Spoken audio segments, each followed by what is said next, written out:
And we are back on the air. Apologies here.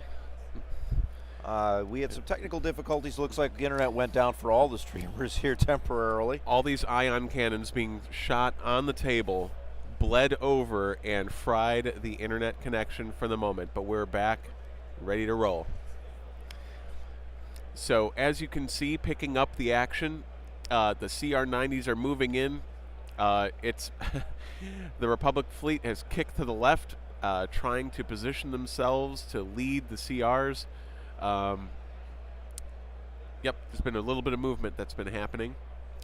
I'm going to ask Garrett near the tables. Did you mention while we were having the trouble that the Pelto took some fire? Oh, it went to speed 2. Okay, so not halted. Okay, gotcha. So we're going to give you a quick update here again, state of the game. I believe we're still in round 2. That's right. And we didn't miss a whole heck of a lot. No, just some movement. Yep, the CR-90s just moved out. They did whatever rift movement was necessary.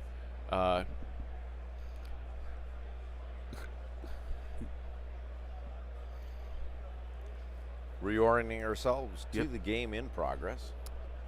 Still a game of movement.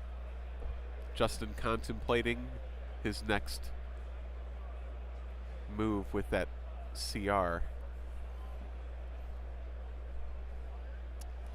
John working real hard, making sure that he has the link up to all of the socials once again. Apologies again for the technical difficulty. We got rid of the huts.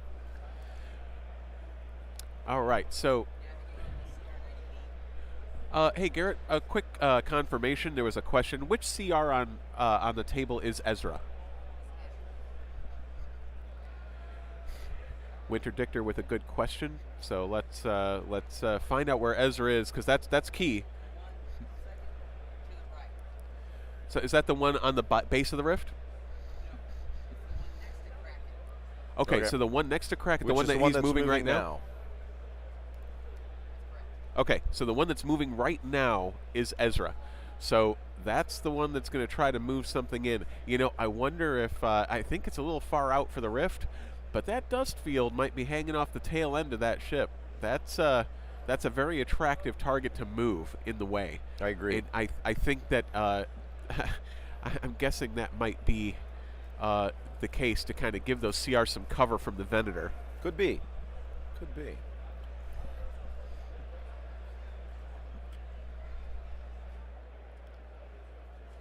Now again, a quick programming note that we will continue playing here. About 1:15 will wind up being the next round. It's in about 2 hours from now. There'll be a short lunch break for the players.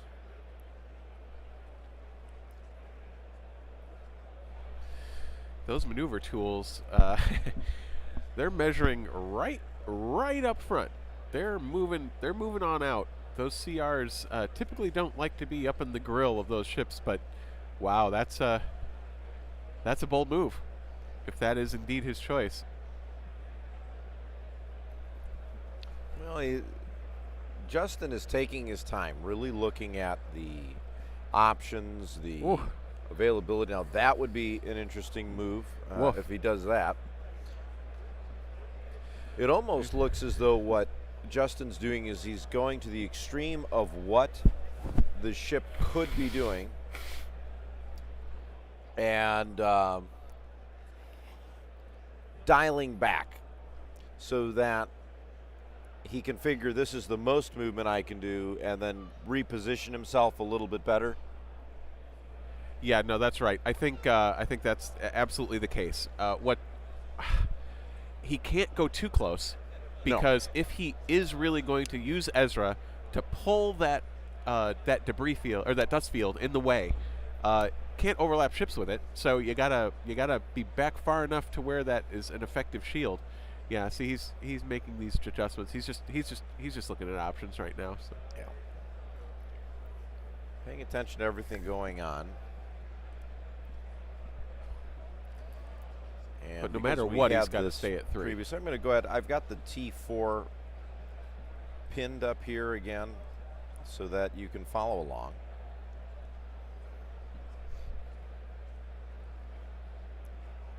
Looks like the vast majority of the previous poll, people were figuring it's going to be 23 points. Yep.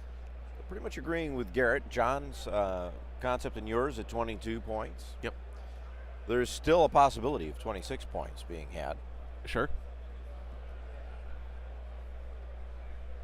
Not likely, though. Yeah, no, with this field, it's going to be really hard.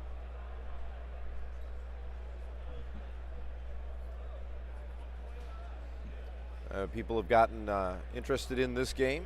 Yep. All right. Even the judges are watching from the sides. They're Yep. less interested in the judging aspect and more interested in the state of the game. Well, you know, the nice thing about these judges is they're players too. You know, Yes. they have a love of the game. They understand how the game works. You have to, because you're a judge, right? But, you know, these players do things that are creative and that you might not think of. And even if you're a judge, you want to take some of that back with you. Yeah, All right, there's the definitely. move. He's locking in. He's locking in with that CR. Looks like he might have an opportunity to Definitely, yep. double. He's measuring the distance for Ezra for that dust field. They're thinking. Garrett is right in there, Oh, watching gonna be what's close. happening. And we've got it, we think.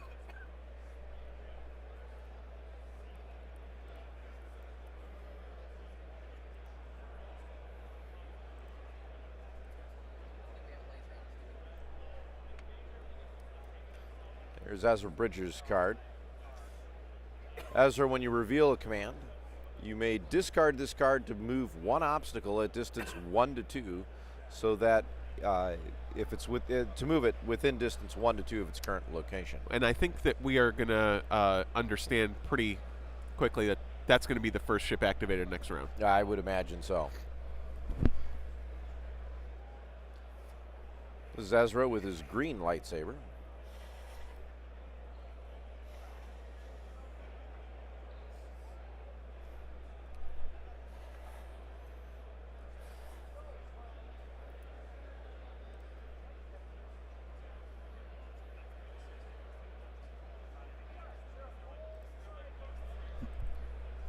A little bit more measurement here.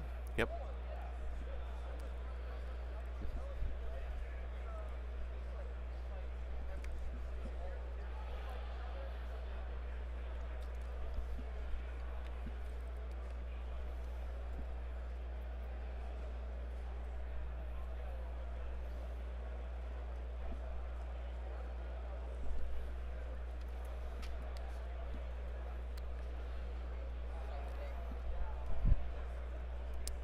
Shara Bay coming in.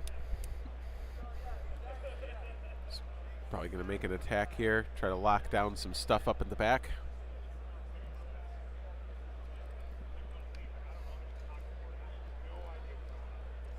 Again, quick programming update. I'm going to be off stream here momentarily.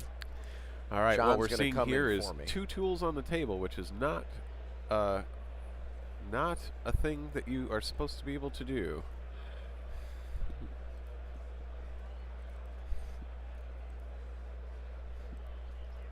But his opponent is not calling him out on it. 2 tools on the table.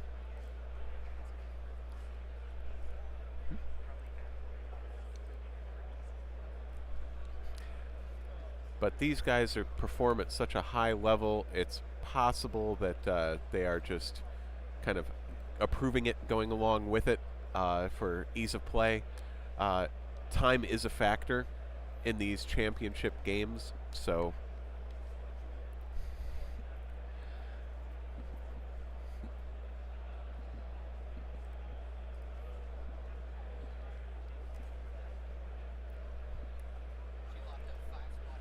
all right, so Shara locked up 5 squadrons with that movement. That's a lot of squads that do not want to shoot Shara Bay.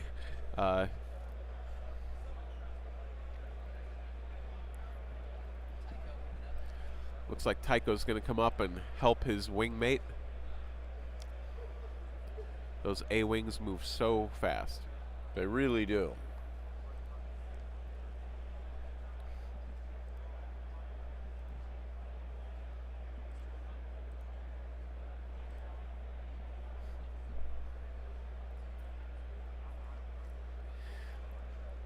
All right. Still in turn 2. We're coming up towards the end of that, I believe. Yep. Not a lot to color right now. Just moving some squadrons, making sure people are in maximum position, optimal position.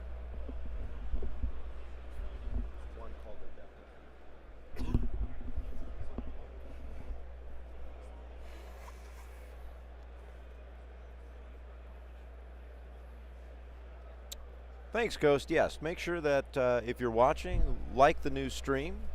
And if you haven't already subscribed to the channel, check us out on Facebook, Instagram, and Twitter. Join us on Discord, where you can talk to the entire Ion Radio crew directly. All the socials. And make sure you let Adrian know what a great job he's doing. Well,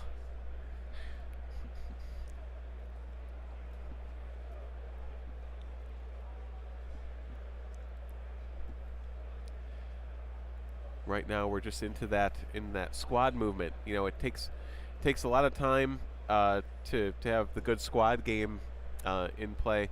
These guys, every move matters, so they're really taking their time. Well, they're taking their time, and they're setting themselves up for turn 3. They're making sure they're staying out of flak ranges. They're making sure that they're within the ability to control them. Granted, in this case, it's all rogue squadrons in this case. Yep. Rogue in terms of YT-2400s. Correct. We still have that smooth operator, though, Lando Calrissian. Lando Calrissian. He's an intergalactic entrepreneur. Yes. That means businessman. Is that cape made of silk?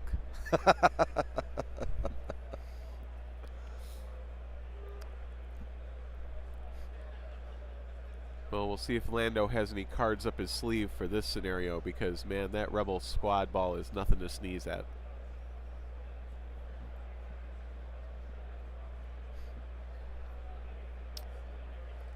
Again, moving some more squadrons. This is a lot of positioning. I suspect this next round is going to be kind of the key and the critical component part to the rest of this game. Yep.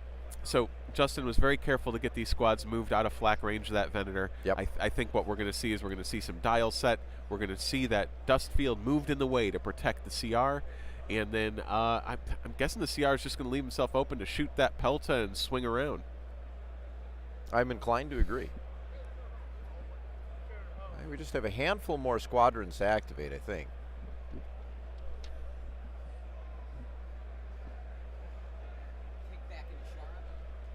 Kickback is shooting Shara Bay. He's opening himself up for some that sweet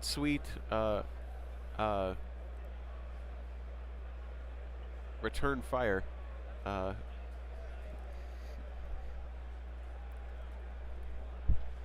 Sorry, we had a brief moment getting that dice tray up there. All right.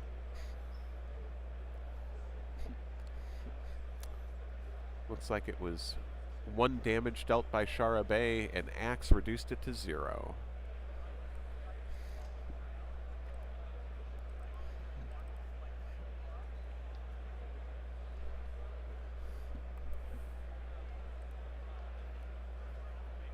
A little more measurement here.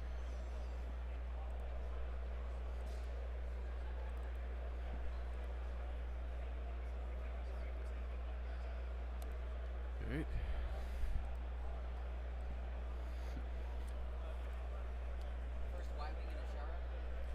First Y-Wing going into Yep. Shara. Let's see what the Y-Wing.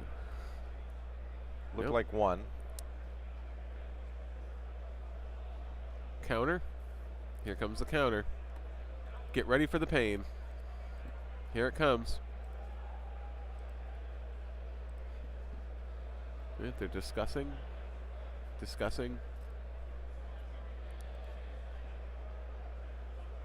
Here comes the counter. Oi! That looks like 2. That looks like 2. Axe is down. 1 left. Yep. Reduction by 1. Thank you to Axe.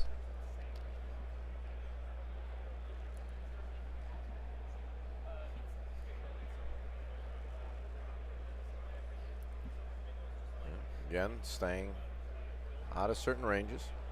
Yep. Looks to be one of the generic A-wings. Who's the next one moving forward. Okay. Very particular with the squadron placement. Yep. We're about an hour into this round. Yeah.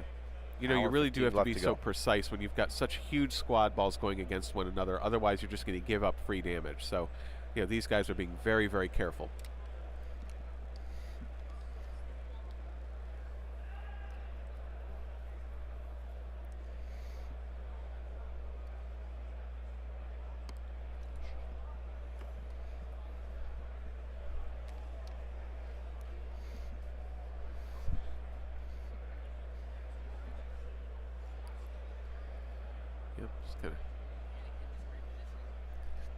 Anakin flying around, just repositioning, getting into a more advantageous place on the board, the back of that Pelta.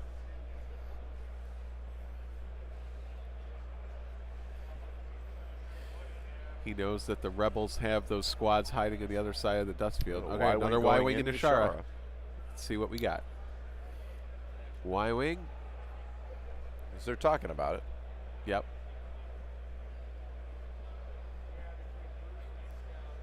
All right, Y-Wing coming in hot.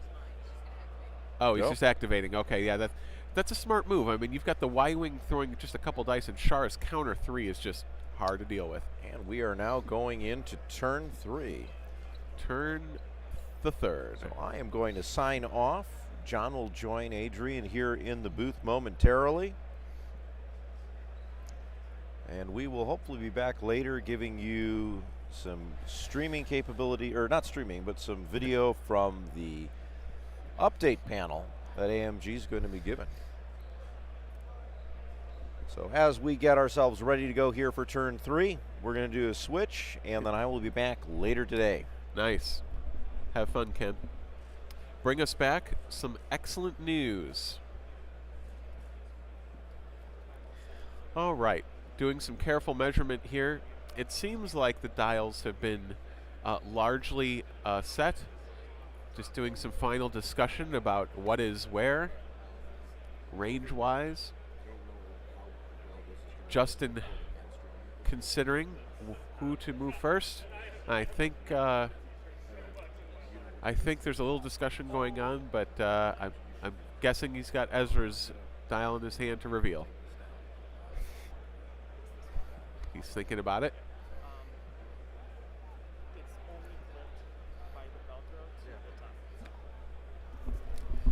Justin carefully studying the field. I really think that I'm not sure what he's looking at about who he might want to activate first, but I really believe that that it's going to be Ezra.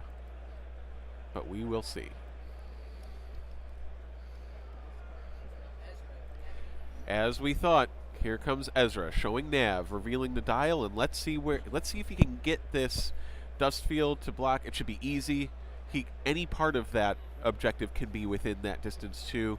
So that dust field is going to come in and be that I am not going to be shot shield to cover the CR. Okay, so I have now joined Adrian here to comment on the rest of this match. We have an intense chess match going on right now with all these ships flying around. Definitely, definitely. I mean, we're going to see this dust field come in to block as much as he can. Oh, look at this. All right, so he's bringing that in. He's not going to shield himself. He's going to be moving out of the way. So he's going to be shielding likely the squads that are going to be coming in or force, the Venator's moving one. Is he trying to get the Venator lined up to where he needs to change his speed to move over the shield, thereby eliminating the side arcs so that those squads can attack and the other CR at the bottom can get a shot on him? Or, front to front of Pelta, okay. So Ezra's shooting the Pelta. Yep. Ezra. Side arc into the Pelta.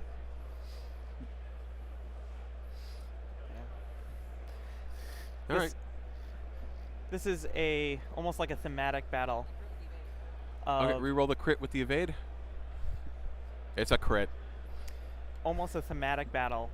The Republic is pushing through a blockade to get those supplies to the planet. There I you mean, go. the rebels are playing the bad guys here, but Yeah. they're blocking them in and trying to intercept those supplies to win the war. Those rebels just have something against cloning.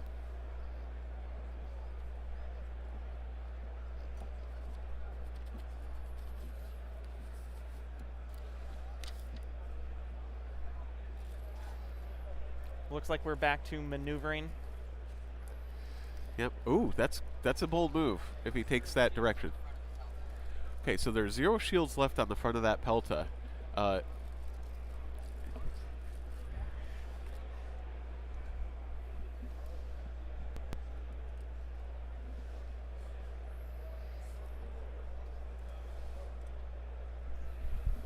This is an interesting choice. So that's very near the end. Well, not exactly near. No, they've got some range rulers laid down. So While I was switching out, has Mercy Mission activated this round yet? So with that activation, this has set up a place that CR90 can threaten Mercy Mission after it moves. yep, that's This a good is point. a really, really good maneuver, and Yep. then it can. Both the CR70s and CR90s both have excellent maneuverability, but the CR90s have an advantage there, being the newer model. Gotcha. So, Justin token here used. can then chase the Mercy Mission ship back toward his own home edge. Very interesting. Okay, so we've got the GR-75 flotilla navigating.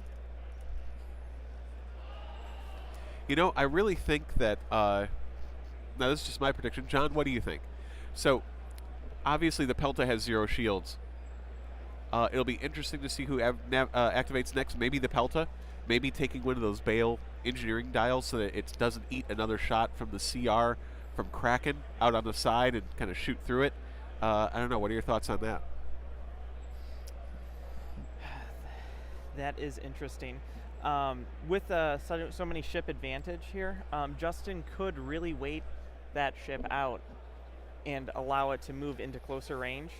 And if you draw an imaginary line across the screen to where the side arc of that CR90 Right. is, if the Pelta moves too far forward, it will have it in a double arc. Yeah, that's and with 0 shields, you don't want to turn into it. Correct. Yeah, interesting little trap that Justin has set up over on the side. It actually kind of reminds me a little bit of the movie Hunt for Red October when it was pointed out that the Russian fleet is pinging after Red October. It's like almost as if he's driving him, and then they move the radar over to the coast, and there are all the Alpha subs in a line waiting for him. Very similar to this. That's what That we're is seeing on the exactly what screen. this is. Yep. With the CR90 pushing through the rift. Absolutely. Yeah, that's right. You're right. The one near the rift is actually coming up behind him, pushing them in that direction. Man, this is... They were in the trench, though, correct? Yes, that's right. Yeah. They were in... He's kind of in the trench with all the debris field. Yes, very good. Yeah. Something here don't react well to turbo lasers, John Thomson. This game is going to come down to the wire, I feel. Just thank you. Someone else got it in the chat with one the ping. one ping. Just That's one so ping, funny. Vasily. One ping only. Oh, man. Yeah, we're going to see who gets pinged here in a minute, and I think it's going to be the Pelta. But we'll see. This match is going to be extremely close. Yeah. It's going to come down to who can exchange their fighters the best. Will a ship go down? Because as first player, CR90s pretty much can dodge any arc that they want. Ooh, Slicer.Tools is coming into play. For those of you that don't know, when Slicer.Tools is ready, if you end your movement at distance 1 to 3 of the opposing ship, you can see and change the top dial that they have. That's right. This can have a great effect. Hold on. What did Slicer change the dial to?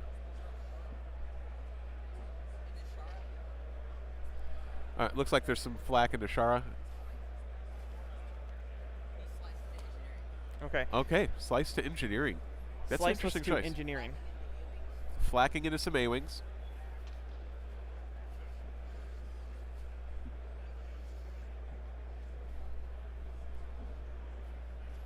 I'm going to let the Squadron shooting take place, and then I will throw in my comment on why he did that. Yep.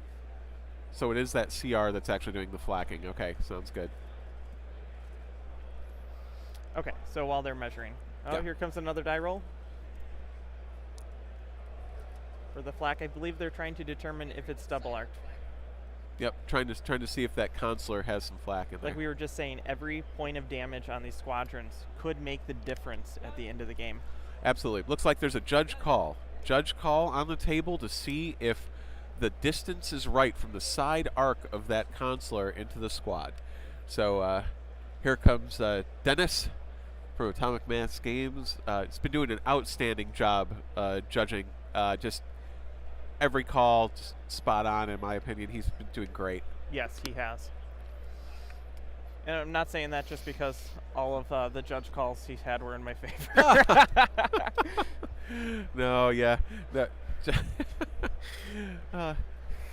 So the nice thing about you, John, is when you play, you're so knowledgeable about it all. Normally, you're going to make the call that the judge is going to make anyway. You know, you don't try to get over on anybody. You're just going to make the call for what it is. A lot of the times we called him over, it was one of those close things. And when we're talking about such small little things, that's right. And the squadron is in flak range. All so right, we'll be judge seeing call that in a second. But some of the things were like, an accuracy. Oh, that's a shame. So some of the calls were, my ship, like, was I in arc or not arc?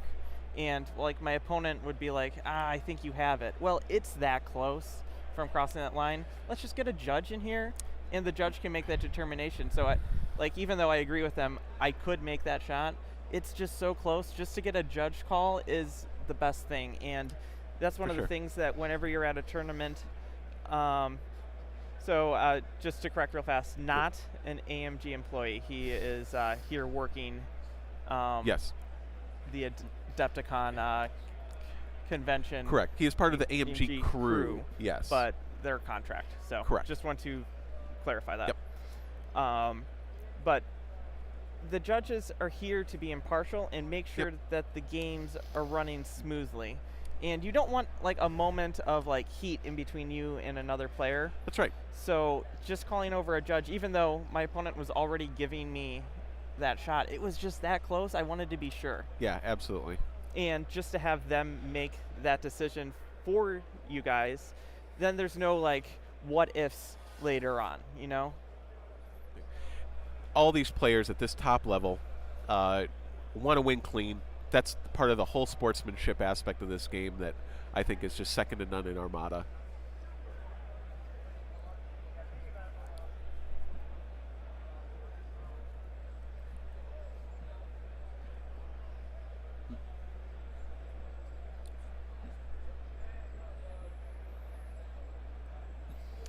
It's showing that we have still a strong connection with everything. Yep.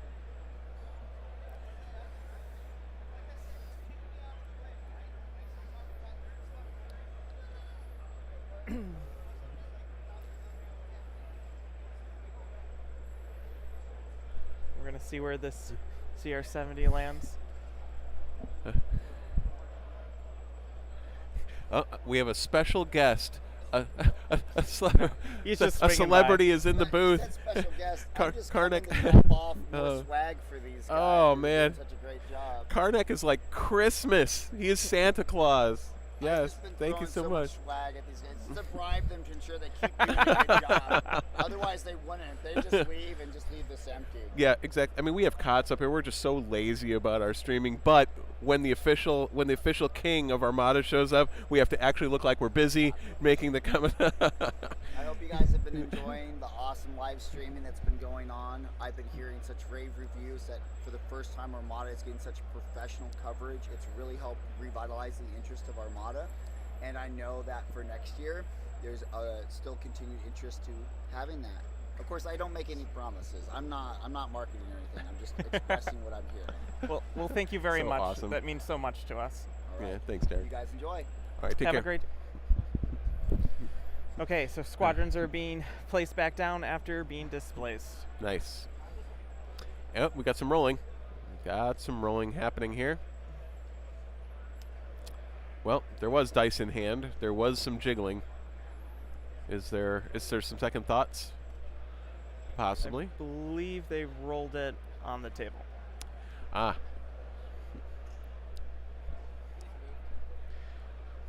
Hey, can you clarify for us, Garrett? Was there an accidental roll on the table and not in the tray? Oh, gotcha. Oh, you know what? They couldn't remember where Squadron was, so they were just kind of rolling a die to determine where it went or something of that nature. Hey, you know what? The dice have many uses. Yes, that's another important thing, and you can do this at home instead of like arguing or getting into heated discussion.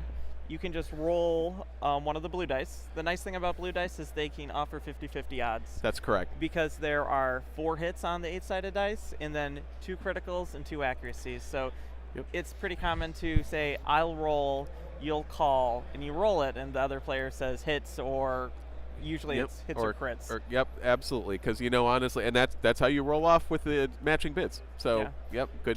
Ken and I sometimes do this in our own games. You guys might not necessarily see it come into the game, but we sometimes do that. It's just easier to move past and keep the game flowing. 100%.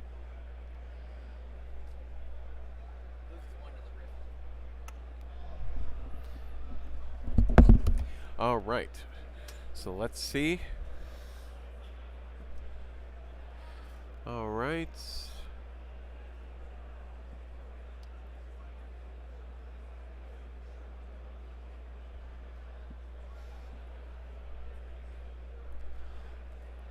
Looking at that movement, that's the maneuverability of the CR. That's going to be real close to that debris field. Or not debris field, I'm sorry. Yes, debris field. Looking at how far away from the rift it is.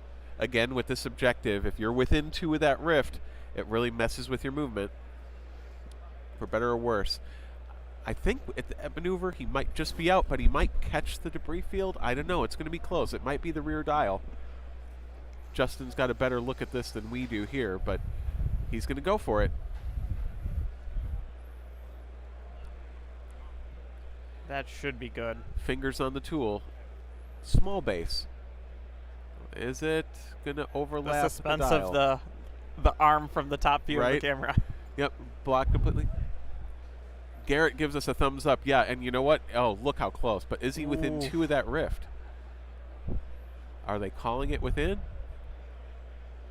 They're not. They're not calling it within 2. Okay.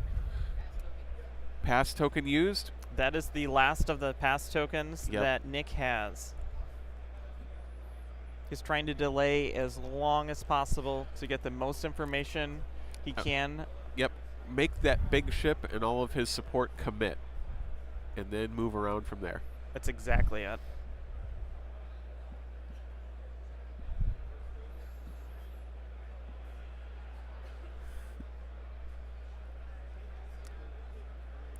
All right. I'm hearing the words navigate coming from Justin's mouth, so looks like we're going to see some more naving here. You really cannot go wrong with navigation. You can't.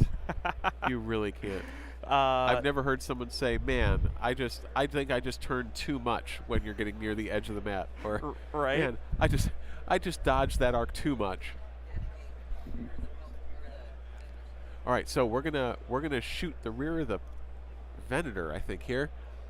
Oh, a very accurate shot. Long-range shot, very accurate. Well, what's he gonna do with it? Is he deciding?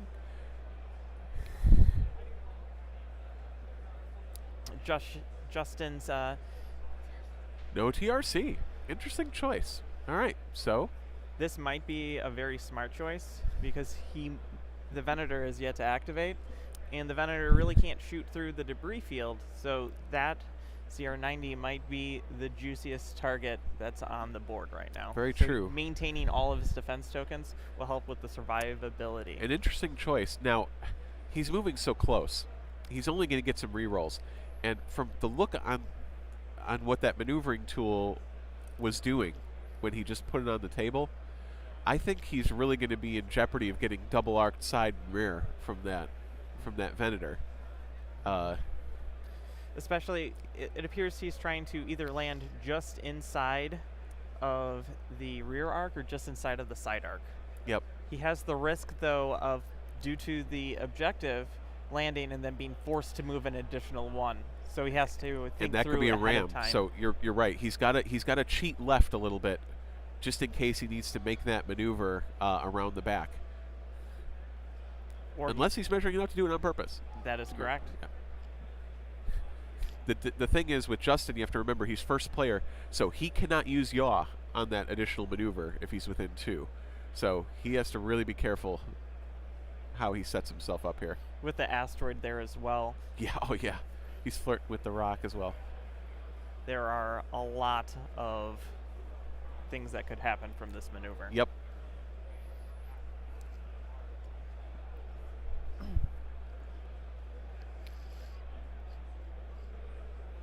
So he's going to take his time. So let's go back to that slicer tool activation. Yeah. A lot has happened since then, but I Sure. really wanted to touch on that just real fast. Yes. When you slicer tool, you're allowed to choose what the command is. And while we don't know what Nick necessarily had on his Venator, my big guess is it was probably squadrons. So he could activate all of his squadrons. So Justin's slicing him to engineering. There's a reason for that. 100%. He hasn't taken any damage yet. It's a wasted dial. Yes, that is exactly it. And I believe it's hard to see, but I believe the Venator already has an engineering token. So you can't even token it for anything. It's Right. just completely It gone. is a completely wasted dial. And that's another reason why Justin TRCing here doesn't really matter, because he knows that's an engineering and the shields will just immediately be added back. Absolutely. And he's also at risk of taking a salvo Oh, yes. with only 2 dice. All right, here's the... Oh, he's lining it up. It's not locked in yet, but man, I don't think that's a great idea. He'll be speed 0 from hitting that rift, and then move forward. He'll have to move forward one, so he'll be off it, but he'll be right in that side arc of the Venator. But he gets to be first player. Very true. But a dial only jumps you up to speed 1. That's right, a dial. Right, and a dial at speed 1 either gets you a double arc or a ram at that placement. So I don't think he can afford to land on that rift right now.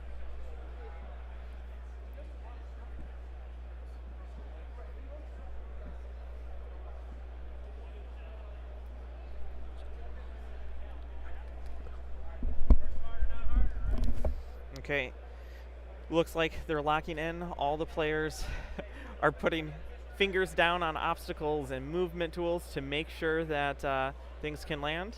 It appears that Justin has successfully dodged both the asteroid and the rift, and then now he's taking the speed 1. And it also appears that he has successfully landed just in the side arc. That was some beautiful flying right there. Yeah, that's really well done. At speed 4, slow to 3, 2 because of the rift, 1 full. Yeah, so he was at speed 4, slowed to 3, in the distance of the rift, move forward the 1 with no yaw. Oh, man, that's close. That is close.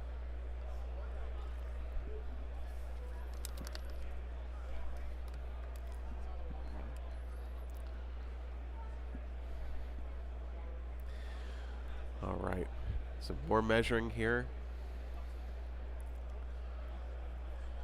Delta Squadron. All right, Pelta with a squadron dial. Taking a bale repair dial. Interesting. Putting shields on the front, that makes sense. We had said before that Pelta had 0 shields on the front. So if my calculation is correct, Bale still has 2 navigates and 2 engineering. Yep. Yep. I mean, what an effective bunch of dials just to have on tap, especially when you're dialing up squads a lot on the Venator.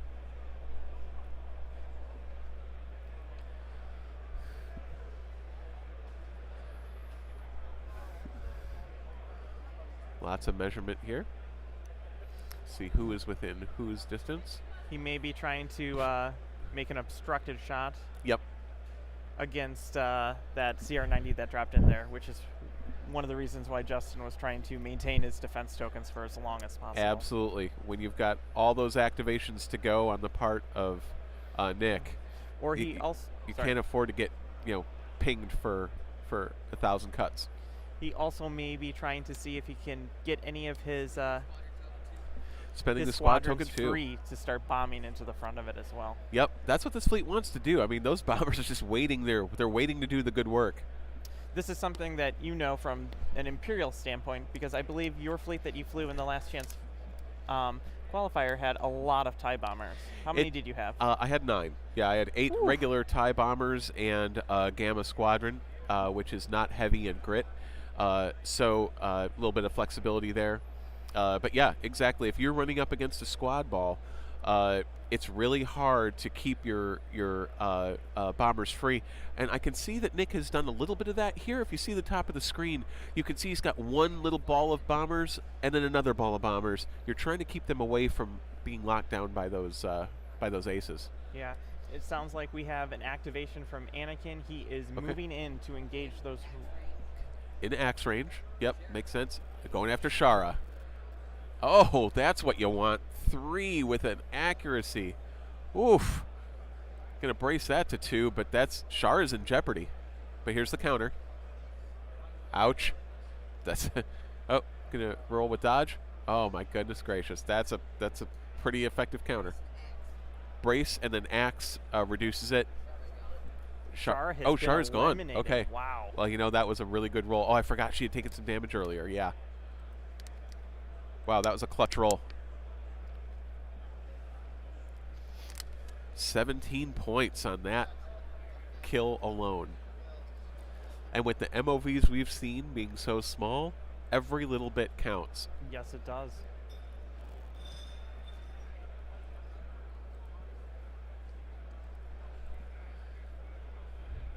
A little bit more measurement here. Nick is looking to see what other squads he can bring into play. Maybe get some more of those points off squads. Let's see. He might be looking to move someone away now that Shara is not engaging. Yes, that's what he's doing.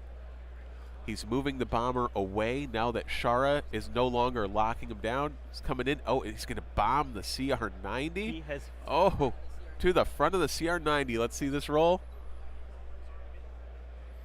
1 hit. All right. 1 hit. Hey, those CRs don't have a lot of shields. They don't have a whole lot of hull. And redirects are very important. Redirects are. Oh, he's just taking down the shield. Yes, you're absolutely right. To try to maintain that redirect for as long as possible. Yeah, considering the Venator hadn't gone yet. All right. So I believe 1 more squadron. Yes, I think that's correct.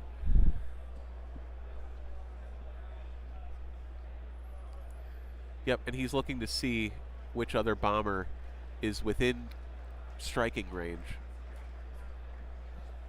and not being engaged by the squads off to the side of the CR. He also has bomber command, so that will help his bombing. Absolutely, and definitely within 5 of that Pelto. Oh, he's coming in. Coming in hot. Here he comes. Yeah, so the medical frigate that he's running has 2 squadrons, and then with the token he'll get to activate another one. So is he rolling into it right to the front? Here we go again. Another hit. Another. Taking it on the shield. So that means there's no shields on the front of that CR90. Oh, man. With the side arc eventually to come from the Venator. And the Pelta still has to shoot. Yeah, this spells. I think this spells a little bit of disaster for that poor CR that's activated already. Let's see. All right, obstructed side shot into the CR. I didn't see what that was. They picked it up pretty I quick. believe it was just an accuracy. Okay. Checking to see what else he has in range. Yep. That debris field is protecting that transport that has Slicer tool on it. Yep. Okay, into Kraken. 1 red. And Yep, the evade evade cancel. cancels it out. Yep. Kraken isn't having any of that. Oh, interesting. He's not turning in toward the GR. He's going to go the other way. Well, let's see. Oh, so maybe the Pelta is going to try to run interference for Mercy mission here. If he went too forward, I'm not positive of what squadrons that Justin is holding down there, but Yeah. they're in ripe range to be activated right into that Pelta. Which Yeah, is you know what? already You're injured. right there. Oh man, he's got 2 real bad kill zones choices. for them. Yeah, it's, ugh. And that's what you see when you're at this level of Armada. Yep. Is that Armada's a game of trying to play as well as you can in trying to allow your opponent to make mistakes. Yep. So sometimes allowing them multiple bad choices.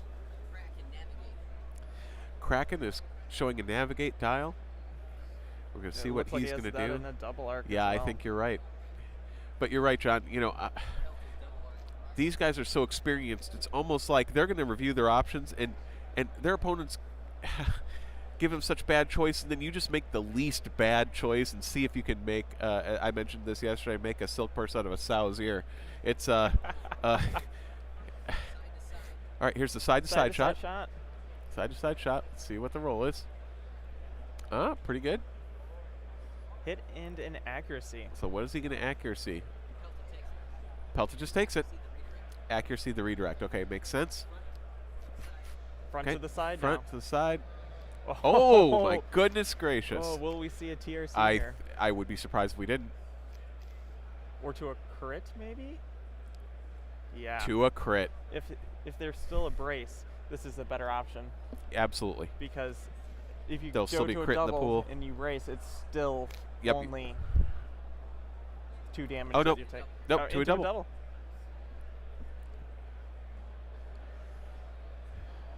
So he accuracies the brace, I'm guessing? Oh, accuracy the redirect. All right. Brace 2 to the hull.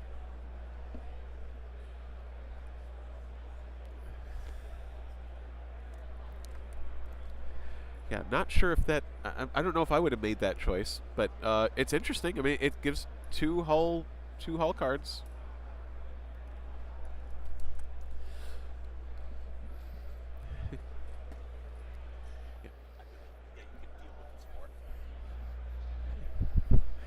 All right. So now Kraken has to move. Yep. And he's got to be careful too. The Venator has yet to activate. That's right.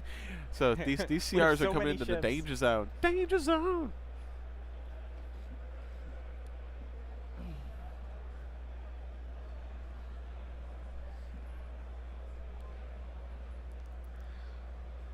Oh yeah. So, We have, you might hear a little horn sound in the distance. It looks like one of the venue vehicles is moving some heavy objects. So there is a. Don't quote me on this. I believe it's like a little small military World War II vehicle that is for some display for gotcha. a war game. Gotcha. And So- being the last day, they probably have to start getting it out of here. Gotcha. Well, you know, he went down to speed 2. That's interesting. So he's not going to be obstructed. But with this, he's outside of medium range, I believe. Ooh, or that's is he close. Just in. Oh, that Oh. is close. That's a risk that you can take. If you drop down, you dodge more dice Yes. than you would if you Very true. if you were obstructed. Yep. All right. So it looks like the consular is showing a nav command. So we're going to see where he's going to move. This is going to be key. With Justin being first player, this consular's got to watch it. likely he's going to get double arced by something.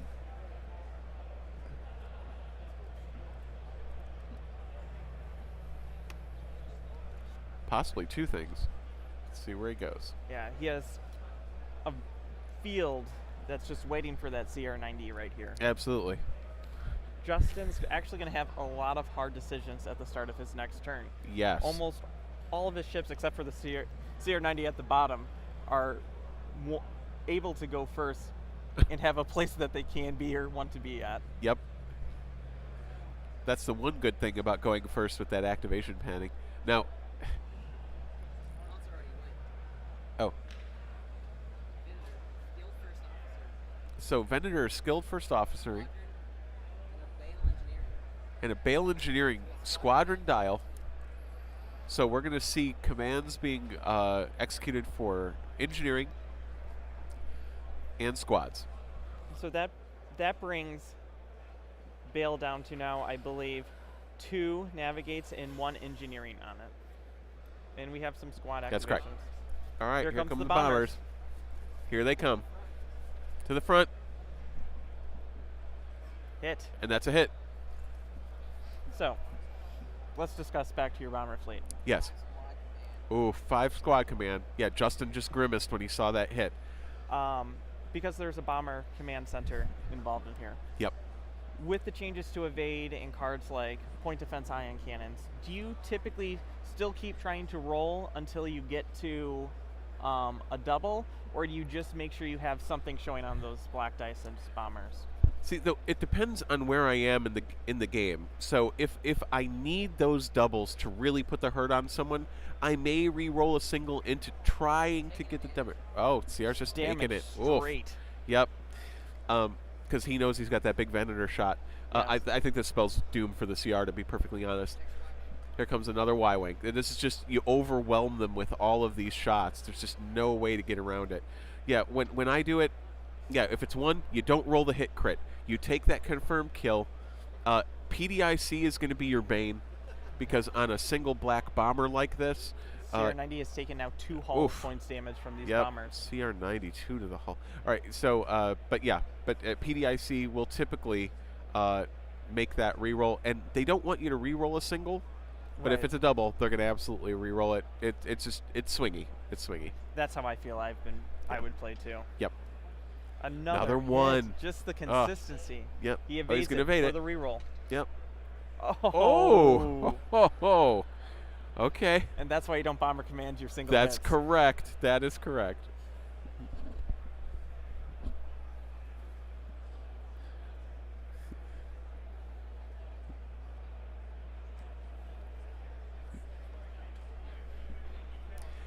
The GAR player is unskilled first officer.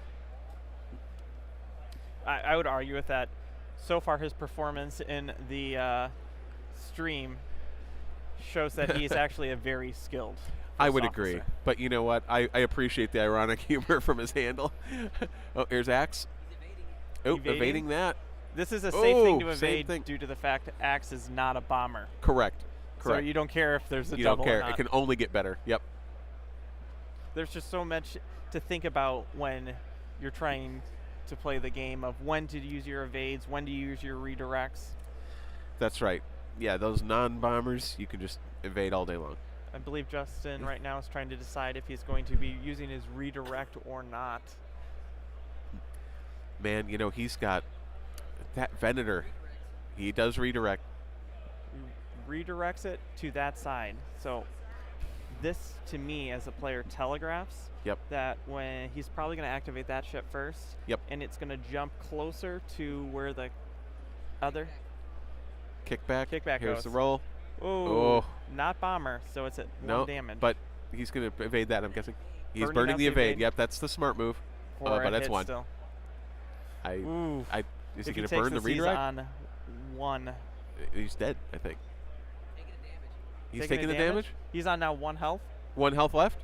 One health see, left. 1 health left. Okay, here Probably we go. 2 shields On on the one side. The one side? Hey, Garrett, can we get an update on that CR's shield values? Garrett, at the table, eyeballing the CR to give us an update on just what's left. The fire's been coming fast and furious, so. 0 front, 2 right, 1 left. All right. That's what so I thought. Yep, as John Let's take said, a so quick note we're of this. 0 front, 1 left, 2 right. So, here we go. Rolling. This is the the side shot, Garrett? Yes. Side shot. Side shot into the CR. That's toss and ouch. reroll a lot. Locked up the A-wings. And kickback after he attacks, he gets to move and he locks up the A-wing. So Oh my goodness. re-rolled with this discarded evade.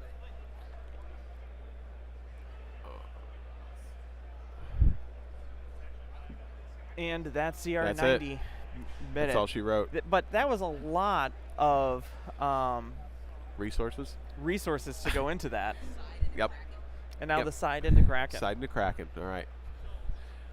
You know, John, that's one thing that I do find is that when you're activating 4 or 5 bombers and going in on a ship, given the defense token suite, especially with black bombers, you're not going to be locking out tokens.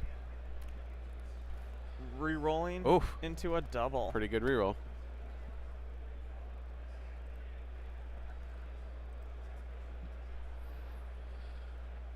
And that's into Kraken. Yep. Kraken's at speed 2. Kraken is at speed 2, so there's no obstruction there. Burn in the evade. Burn in the Burning evade. the evade. Get rid of that. Yep.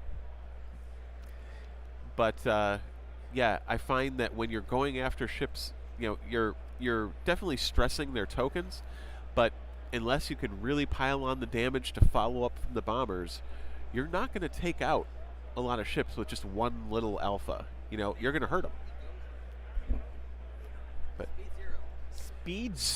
Speed 0 on the Venator. on the Venator. Speed 0. He is Wow. daring Justin to make a move now. Taking out Yep. that CR90 that was behind him in that flank, he is now protected from the other CR90 Yep. by the dust field Yes. with his fighters. Yeah, and then he has Tranquility that still allows him to do stuff if you're not spending defense tokens. It's not. There's not enough firepower on one activation to really hurt him, so that's why he did it. Yeah, wow. And that's the Tranquility title. And with the Tranquility title, just to clarify, John, because you'll know, you don't need to spend a redirect to do any of that, right? It's just you can place those shields anywhere you want, so you don't have to worry about your defense tokens. That is correct. Yep. It doesn't require the use of defense tokens to use it because it's an upgrade card. And the card I was kind of thinking about was the auxiliary shield team that is so popular to use on the Architens, where you can spend the redirect and then you can put them on whatever shields you wish.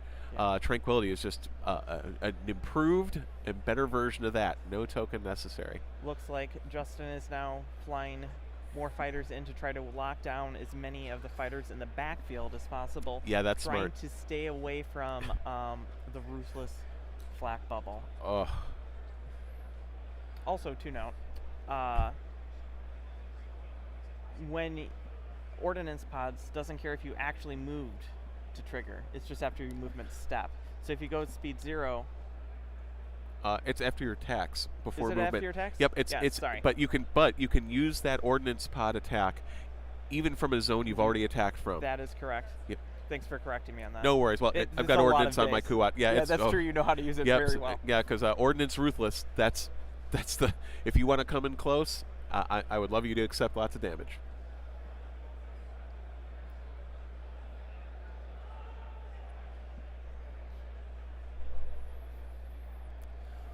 All right, so they're measuring carefully. Hold on. Garrett. Verification of Bale. He has 2 navs and 1 engineering left. 2 navs, 2 engineering. He's only failed once.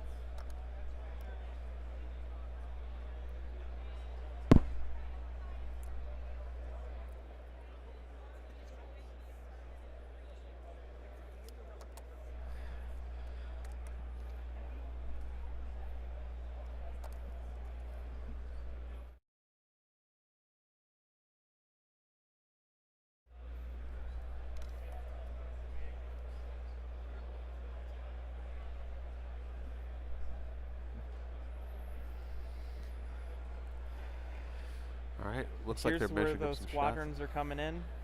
shots. Oh. Possibly going to be making some bombing runs against that Pelta. Possible, or is he moving them in to protect to protect Kraken from any bombers that might shake loose? One hit onto the side of the Pelta Oof. from. Okay. Redirecting. I believe that's. It appears from here to be a YT 2400. Yes, they're definitely a single black. One of the problems when I'm off doing other parts of. This is Ketsu now. Ketsu. Maybe the other YT. Oh, another YT. Okay. One of the downsides of being off doing other parts of the streaming is when you guys go over a list, I'm then on stream trying to read through to make sure what Playing I'm seeing. some catch up. It's like, what is that squad? me just guessing.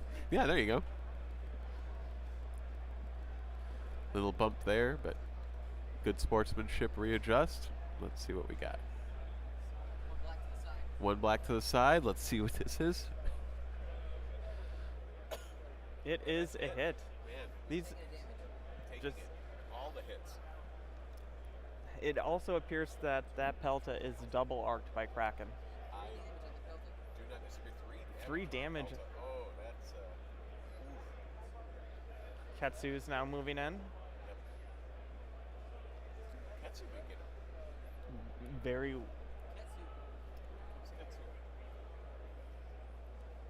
Softening him up with all the non-bombers, and then in comes Ketsu. Can he get to the side? Yeah, it looks like he can get to the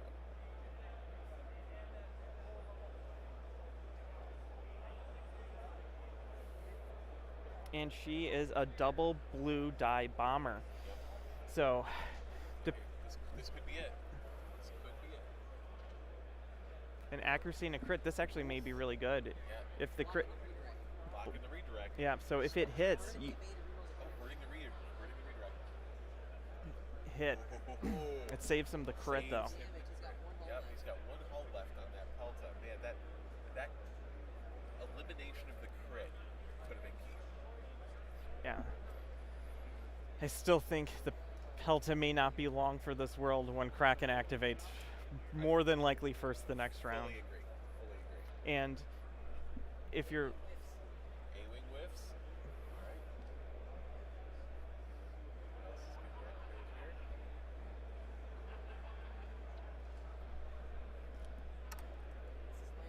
here's Lando. Oh. Oh no. But Lando doesn't have range to get into the Doesn't get into the side. Does the front have shields? I think he recovered some shields there. Far. 2 damage. Were there shields on the front of that Pelta? There were. Okay. This is a hard decision. So is he going to take all the shields away? Oh, he Burning out the brace. He won. So there's 1 shield on the front of the Pelta. That's an interesting call.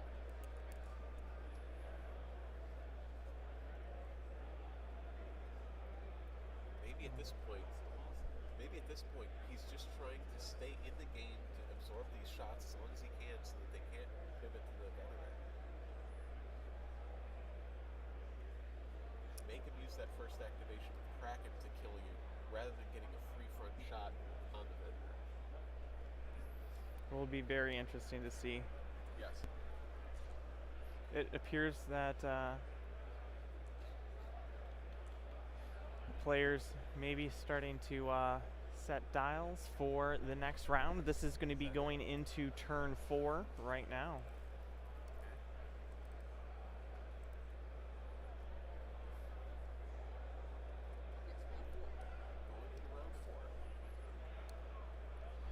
Going into round 4. 27 minutes left in the round. We're just right. we're both excited. We're just I know. basically repeating everything Garrett says to us. Yes, we're repeating everything Garrett says to us. Yes, we're repeating everything Garrett said to us. Everything Garrett said to us. I feel like we're in Super Troopers and we're playing repeat. Repeat.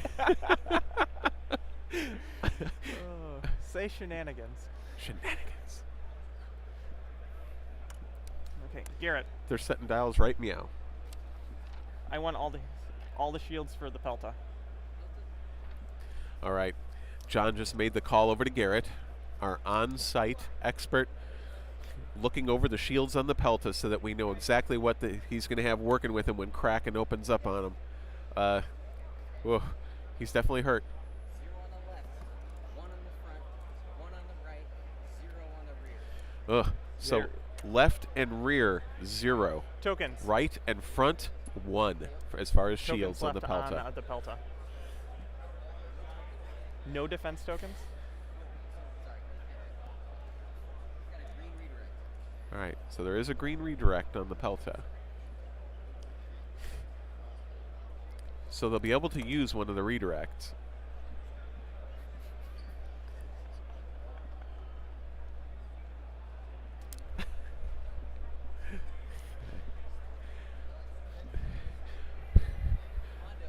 Oh, Hondo being blown. See what we're going to get. What are we getting? Nav on Kraken. Squadron on the transport. Squadron on the GR. So an engineering token and a Confire on the Venator. That's very interesting. So, okay, Confire went to the Venator. Okay, that makes sense. So, I think what we're going to see here is opening up with Kraken, right? You got to get out of the way and you got to take out that Pelta. What do you think, John? Double arced? Yeah, I think that's the move. Or try to kill it with squadrons is what I would do. Keep that transport behind the, and the debris field, and then try to force the movement of the CR-90 into the kill box. And to clarify, the Venator is still speed 0 right now. Yes, it is. Oof. So maybe the side shot, see if they can kill that Pelta with the side shot. Oh, sending Lando in. So the GR activates first, sending Lando in to the Pelta. Oh my gosh. Okay. Oh my goodness. So I believe this just straight out kills it. Here's the roll. Lando into the Pelta. You may Here do comes it the roll. naturally. Okay. Torn far. Ooh. Pausing. Pausing. Oh, is he not going to reroll? If he blocks the redirect, he has only 1 hull. Blocks the redirect, but evade? Oh, block the redirect. That's it. Okay. Pelta's done. Gone. Speed 0 Venator. Oh, that's got to be the next activation, I'm guessing, but the ZRGR is going to move. So now Nick has the choice between Venator? activating his counselor or the Venator.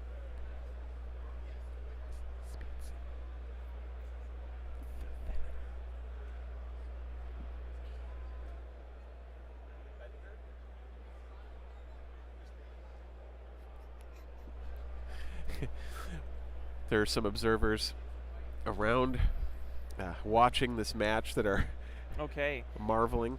I'm getting information directly from Ken from the AMG announcement. And World Season for Armada begins one of the best days of the year. Is it your birthday? No, it is not my birthday. Is it my birthday? It is not. Okay. It begins at May the 4th be with you. May the 4th. How appropriate. And it will end again right here next year at AdeptiCon. Confirmed. AdeptiCon next year. World's action? Yes. Awesome. So, absolutely awesome. Big announcement. Huge. Armada will be continuing with another season with preparations for World. You know, with the level of enthusiasm that we've seen here, the skill, the how could we not? How could we not just continue on with what's happening here? Just amazing. More information. I'm literally reading this as Ken sends it to me. That's great. All store kits. So we're going to see store kits back, yes, which we haven't seen in years. And those store kits will include a World's invite in them at the store level. How awesome is that? And regional kits, which will be for big events, yes, come with premium invites. Premium invites. That's, you know, what a great way to build awareness and build inclusion into the game, getting your local stores involved to where you can then move on. And we've seen so much camaraderie here from folks around the world sharing their love of Armada, having the stores locally able to send representatives to the world's competition. That's an amazing call. What a great thing. I am very much excited. Yeah, very excited. Much happy. So Armada is very much so not dead. Yes, for all those naysayers that may continue to poo-poo the game online, you know what? Don't be pessimistic. Be optimistic. You show your love for the game, and the company responds. And I mean, awesome for AMG. Thank you. That's amazing news. Okay, now we have to come back All to right, back to the action. The GR did move, so that's what we kind of missed with that announcement. But it moved up right next to Kraken, executed a pretty darn good turn, and kind of took the place of the Belta. Yes, it did. Now the Venator at speed 0, I know that's going to activate next because I'm sure it wants to use some defense tokens. Let's see what it's going to reveal. And it sounds like this that Venator did it appear to be in medium range of the transport? That was the measure. I think it is. Might need to double check that.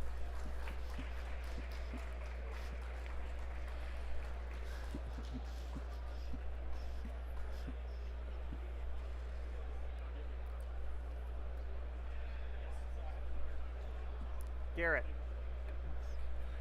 Medium range of the GR?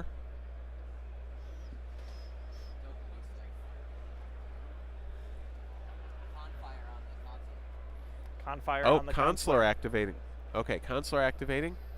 Confire. Again, that Venator at speed 0. Just, I dare you to shoot me. All right, here comes the roll for the consular.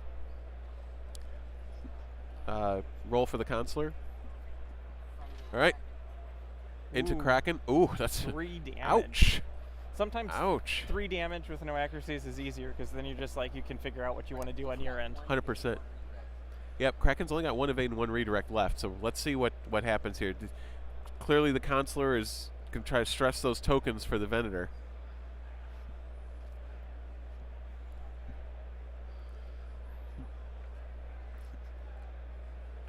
Is he just taking that?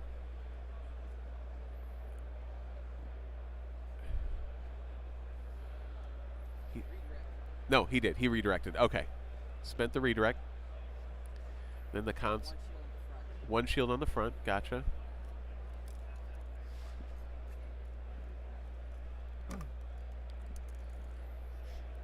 Interesting. Looks like Nick's contemplating a hard turn with that consular. He's put in a hard position here. Yeah. For where he can move compared Right. to the CR90s. Yeah. He wants to try to stay out of range and stay out of arcs as much as possible. Exactly. And I think if he moved too much faster, like you had mentioned, he's going to be in 4 arcs. You don't want that. Oh, he's dropping to speed 1. That makes sense. Like, John, you were saying, how many arcs can I stay out of? Let's see if he stays out of the rear arc of the CR90 that's on the top of the screen. Yeah. See, now Kraken. All right, so John, do you take that front shot on the speed 0 Venator? No, you go after the You CR90. go after the consular? You go after I the think that's consular. right too. Even though the other CR way up at the top of the screen, it's the side and rear arc that's facing the consular. You can nickel and dime that small ship. Yes. So for points value, I think you're right. It's the I dare you to shoot me. No, thank you. I'm going to go for the points. And if he kills Mercy Mission, that's 20 points worth of free stuff. Yes, it is. Navigate on the back CR90. Navigate on the back CR90. Okay. The one down at the bottom of the screen. 2 damage. 2 damage. It wasn't rolled into our box, but we're letting you guys know. Oh, 2 okay. damage, So you just took the taking side it shot. straight to the front. Yep. Side shot. Now it's moving, and it Yep. appears to be trying to hide behind that debris field again. That's smart. Wants no part of that front arc of the Venator.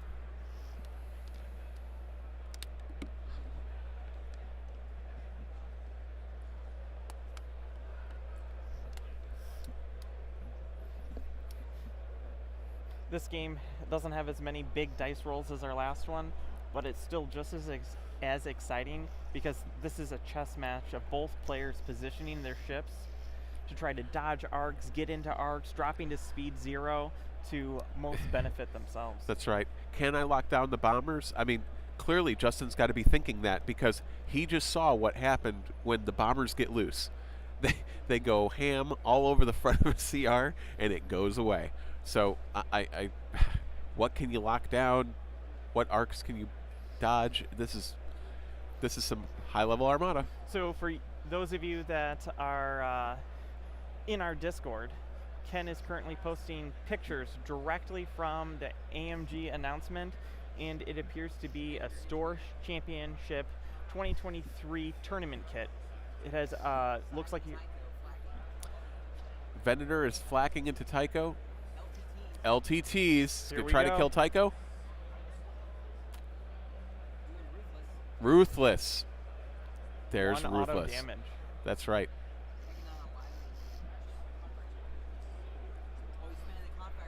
Oh, Confire token? Can he get an accuracy? Oh, Appears to be a it's crit. a crit.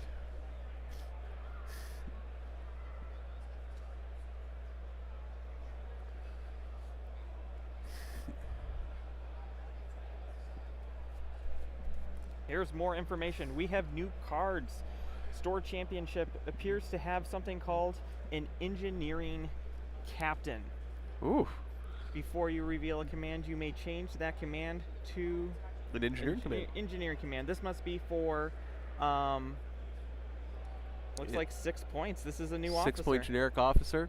Yeah. No faction symbol on it. That's kind of cool. We have a new card called Flight Flight Commander. Commander. During your activation, you can resolve your squadron command after you execute a maneuver. It is 3 points. These are just Nice, and that's an officer slot. Both yep. of those are officer slots. yep, That's those cool. are just Very alt cool. art cards, I believe.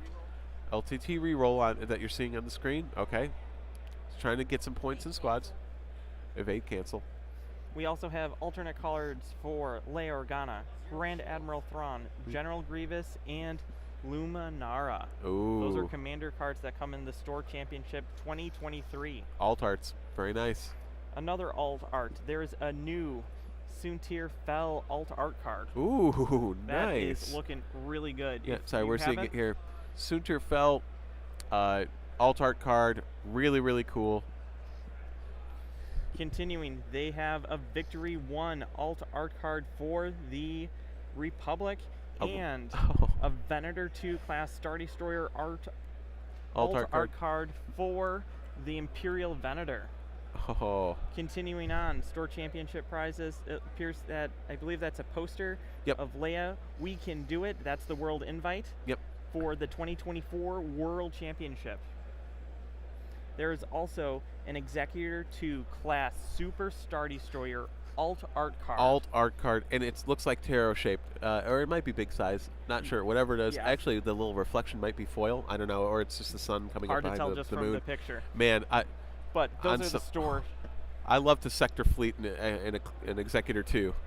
Also, lastly, they preview a card for Rapid Reinforcements 2 coming this summer is what it says. Yes. It appears to be a new Governor Price card. Oh my goodness. As you guys know, Governor Price was errated out of the game Yep. for For the Empire. the Empire, Yep. and she's returning with the ability once per activation. While performing an attack against an enemy ship, you may spend 1 shield from the attacking hull zone to change one of your dice faces to any result for 7 points. Oh That is my goodness. game-changing. That is game changing. Unreal. That is going to be in competition for a top officer slot on most Imperial ships. I'm thinking, especially An the Star auger? Destroyer. And sure, officer slot. Oh my goodness, yes. And with the test bed, you could have the officer slot and Gunnery Chief Varnillion on the same onager to get ultimate dice control. Yes. Unbelievable. Insane. Wow. Wow. That is absolutely crazy. Man, Ken is feeding us all this information from the announcement. It's just all this exciting stuff, and we're getting a little bit away from the match. So sorry about that, everybody. But man, this is some exciting news. First, Worlds again announcement after With new the history alt-art cards. after the future was uncertain. So now it is confirmed a future, and all the alt arts coming out and the store kits coming out. This is just, I don't think this weekend could have gotten any better for Armada. No. And Ion Radio officially streaming the World's Hold on. Championships, even better. Is she an officer or is that a commander? That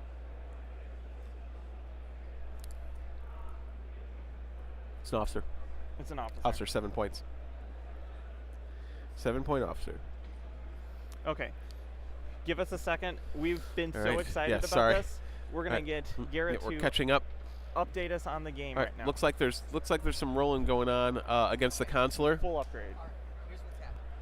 Kraken 2 shots. He's got 0 shields on the left front or right. Kraken has 0 shields on the left front and right now. Quick shot from the console. Caused a couple damage to shield. Okay, looks like Kraken inactivated. Okay? Kraken activated. He just threw damage into the console. And he had to chuck his redirect to redirect. So far he's got 0 hull damage on the console. Okay, so what? 0 shields. all right. Anywhere? Okay, So- so crazy tournament events while we were Okay. discussing the new content. The CR90B activated and shot the counselor and removed all the shields after Kraken also activated. That's Kraken moving right now. Yep. So What you're s- Kraken has 0 shields on the front or sides, I believe 1 on the back. Yep. And the counselor also has 0 shields on the front or sides. Dished his evade to do TRC, so he's got a red redirect. Oh, yeah. And So all the Kraken has left is a red redirect. red redirect because they tossed the evade to set to a TRC. How Wow. much health does Kraken and that Pelta or the CR90 have? He's No hull trying to- damage? Kraken has no hull damage yet. No hull damage on Kraken. And it appears that Ooh, that looks definitely medium of the Venator. It's going to be close to close. Oh, I don't know if we're gonna get to round 5. He's still got all the squads to go. yeah, all the squads to go. So this is it's basically the CRs are duking it out with the consular, trying to kill Mercy Mission if they can. But they've got to get through this. They've got to get through the squads here pretty quick. it sounds like the judge has just come in and said that Let's see if we can get the word from Garrett. Garrett, is the official ruling from the judges that this is the final round? This is the official final ruling, round. this is So the final round. we'll see what they can So do. everything that happens right now very much so matters for the end of this game. This definitely matters. This it is definitely down matters. to just a few points in either player's direction. Yes. YT 2400. YT 2400 trying to get the counselor. This Green Contain and Randy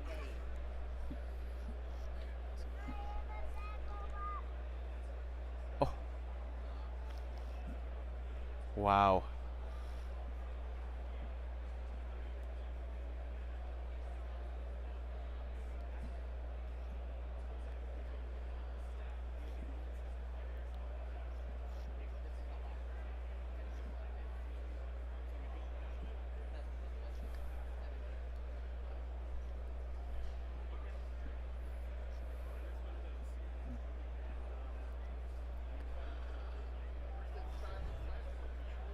Okay.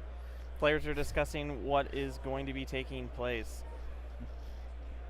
It looks like there might be a new, I always say it, the CIS fighter, the Belb, The which? the one that is Grievous's ship, the Belbada. Oh, yeah. Yep. There may be a glimpse YT of that in one of 2400 the making arcs. an attack. Coming in hot. There's one. Okay. taking the damage. Ken says he's finishing up at the event and will be back with Ketsu. lots to talk about. Yep, they're in the squad phase. Ketsu coming in hot. A-Dart. They're torn, I mean. Gonna evade one? Or no? He's taking 2 damage. Anakin's attacking. All right, here comes Anakin. Adept 2. Okay, Adept 2 That kills that A-Wing. kills the A-Wing. A-Wing Anakin just down. killed the A-Wing. Okay, they're just going through the squads. So, here comes. All right, I'm sorry, Garrett. Who's attacking? Kick back into generic A-Wing. Doing gets him. Oh. All right. Generic Delta into Tycho. Let's see what this roll is. Oof.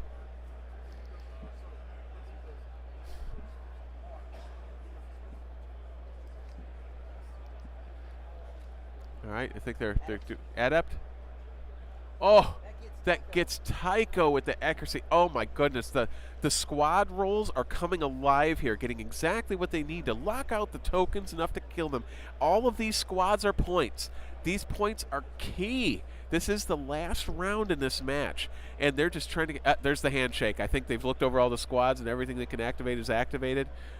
Wow. What That's a just good game. Holy cow. All right, now we're going to see where all of these squad deaths and that Pelta, 1 CR. All right, so we're gonna see exactly. I'm sorry, I was on my feet there, kind of looking at the table over the booth. Yeah. What a back and forth. What a game of movement. A real chess match when they add up the points. Can the CR90 stay on the table though?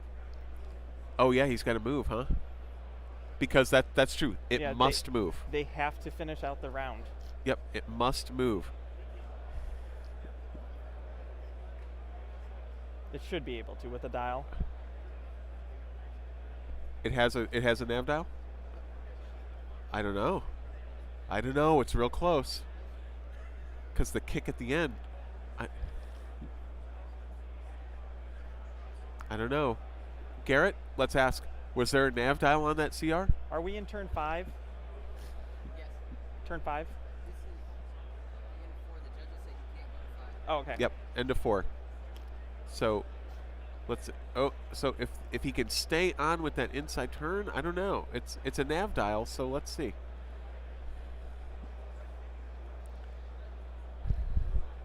See if he can slow down and do an inside turn and stay on the board.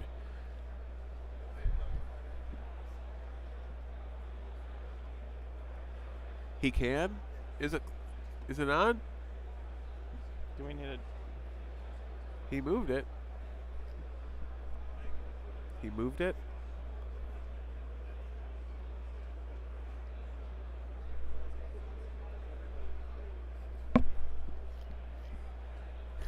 There's some discussion here.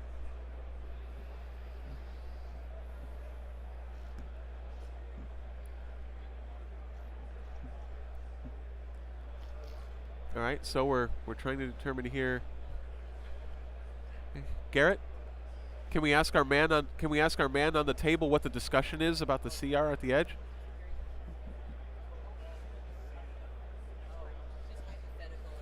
Okay, so they were basically just talking hypotheticals here. So the points that we had said before is what it was. So we were just... they were just talking stressing. hypotheticals if they had been able to go to round 5. So they were just stressing about it? They were stressing about it, yeah. But you know, that's that high level play. It's like you're planning out to go six rounds.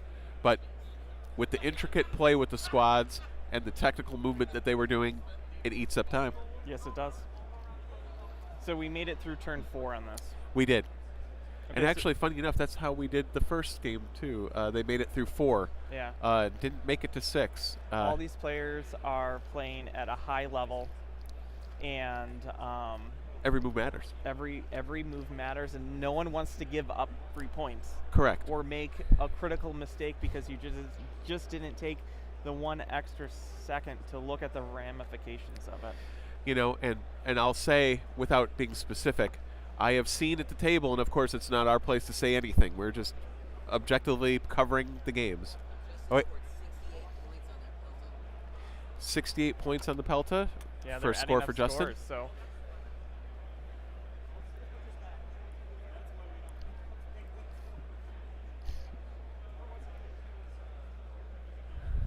So we'll see what the others are. All right, still tallying. But I've seen even players at this high level, they've missed their second shot. They have forgotten to spend a token to engineer. They've done a whole bunch of things. You know, it's so much to keep track of. Yes, and when you're being pressured by an opponent of this caliber, you know, it's easy to make a mistake.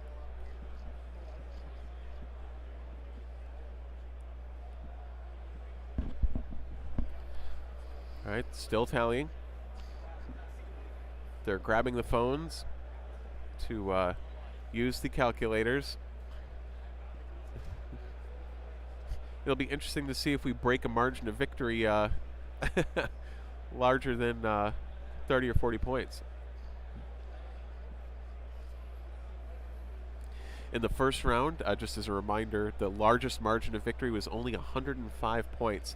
Everyone else was sub 50 margin of victory. These are some evenly matched players. Yes, they are. So we're still waiting on the scores. It doesn't look like any of the other scores from the other tables have come in yet. MOV? Okay, so 106 to 62? Or 106 to 68? So it appears that the Republic player has scored so far 106 points in this match, and we're waiting for the totals from the other side.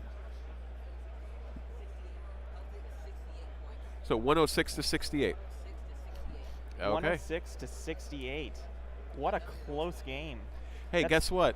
What did I say? Were we going to break 40? We did not. 38 was the 38 MOV here. Wow. 38. That is such a close game. So that is a 6-5. Yep, 6-5 Republic victory, but man. Whew. Man. Both of their ships were on fire. Yeah. Yeah, they really were.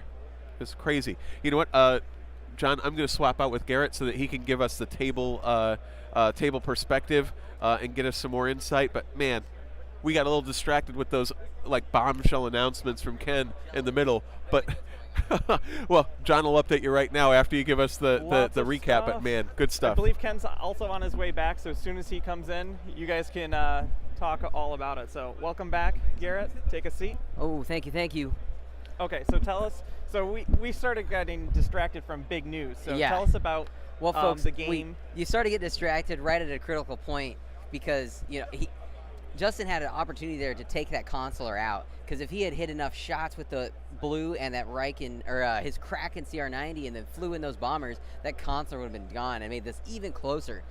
This game got really bogged down by trying to carefully navigate around all these obstacles, being really careful by Justin, trying to make sure that he was behind the dust fields or that he was avoiding the rift and the rocks, and it really kept us in round 4 again. And this is the second game we've streamed that's ended in round 4. The squad play this time really went in the favor of the Republic. Yes, it did. Shara did not hold out as much as she usually does. And then Tycho got nuked at the end there. The generic A-Wings did not survive their hits. He got exactly what he needed each time. And that was the point swing right there. All the A-Wings just gone. And then the Speed Zero Venator move. I mean, the Venator was safe. There was nothing he could do to that Venator. So just slow down, sit there, and hope that the consular survives. So, wow. Other than that, you know, another close match. I'm curious to see how these other matches end. I don't know if we have too many to come in yet. We're just waiting for one match to report their score, and I believe it was this one.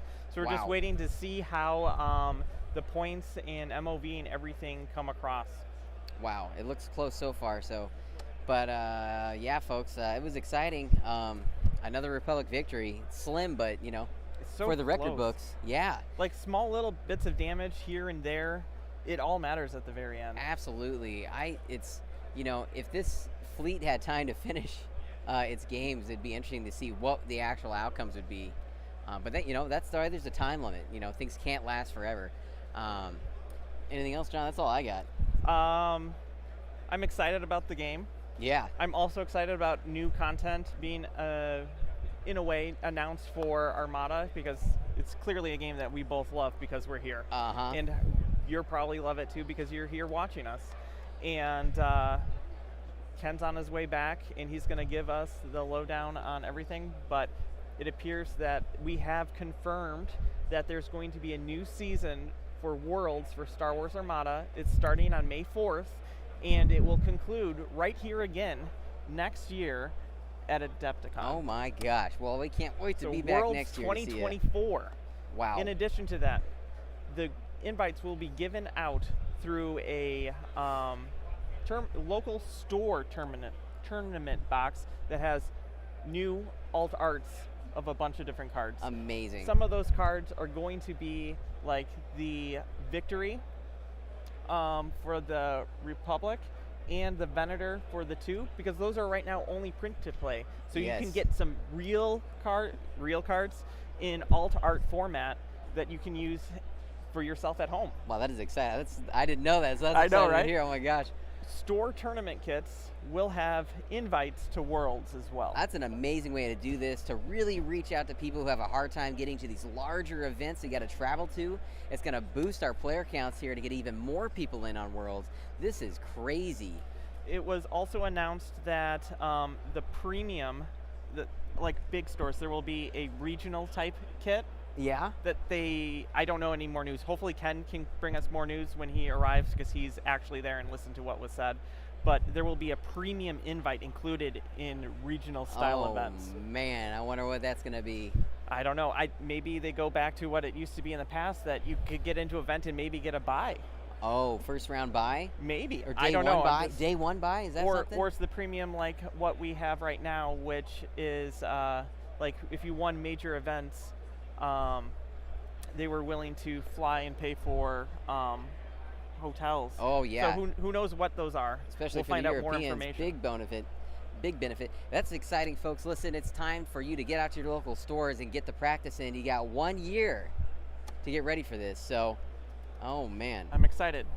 In addition to that, sometime summer-ish, there will be Rapid Reinforcements 2. Wow. And there's some card images. Again, waiting for Ken to come back. But where's he at?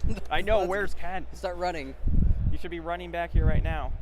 But for sure, one of the cards that was previewed is I'm going to read it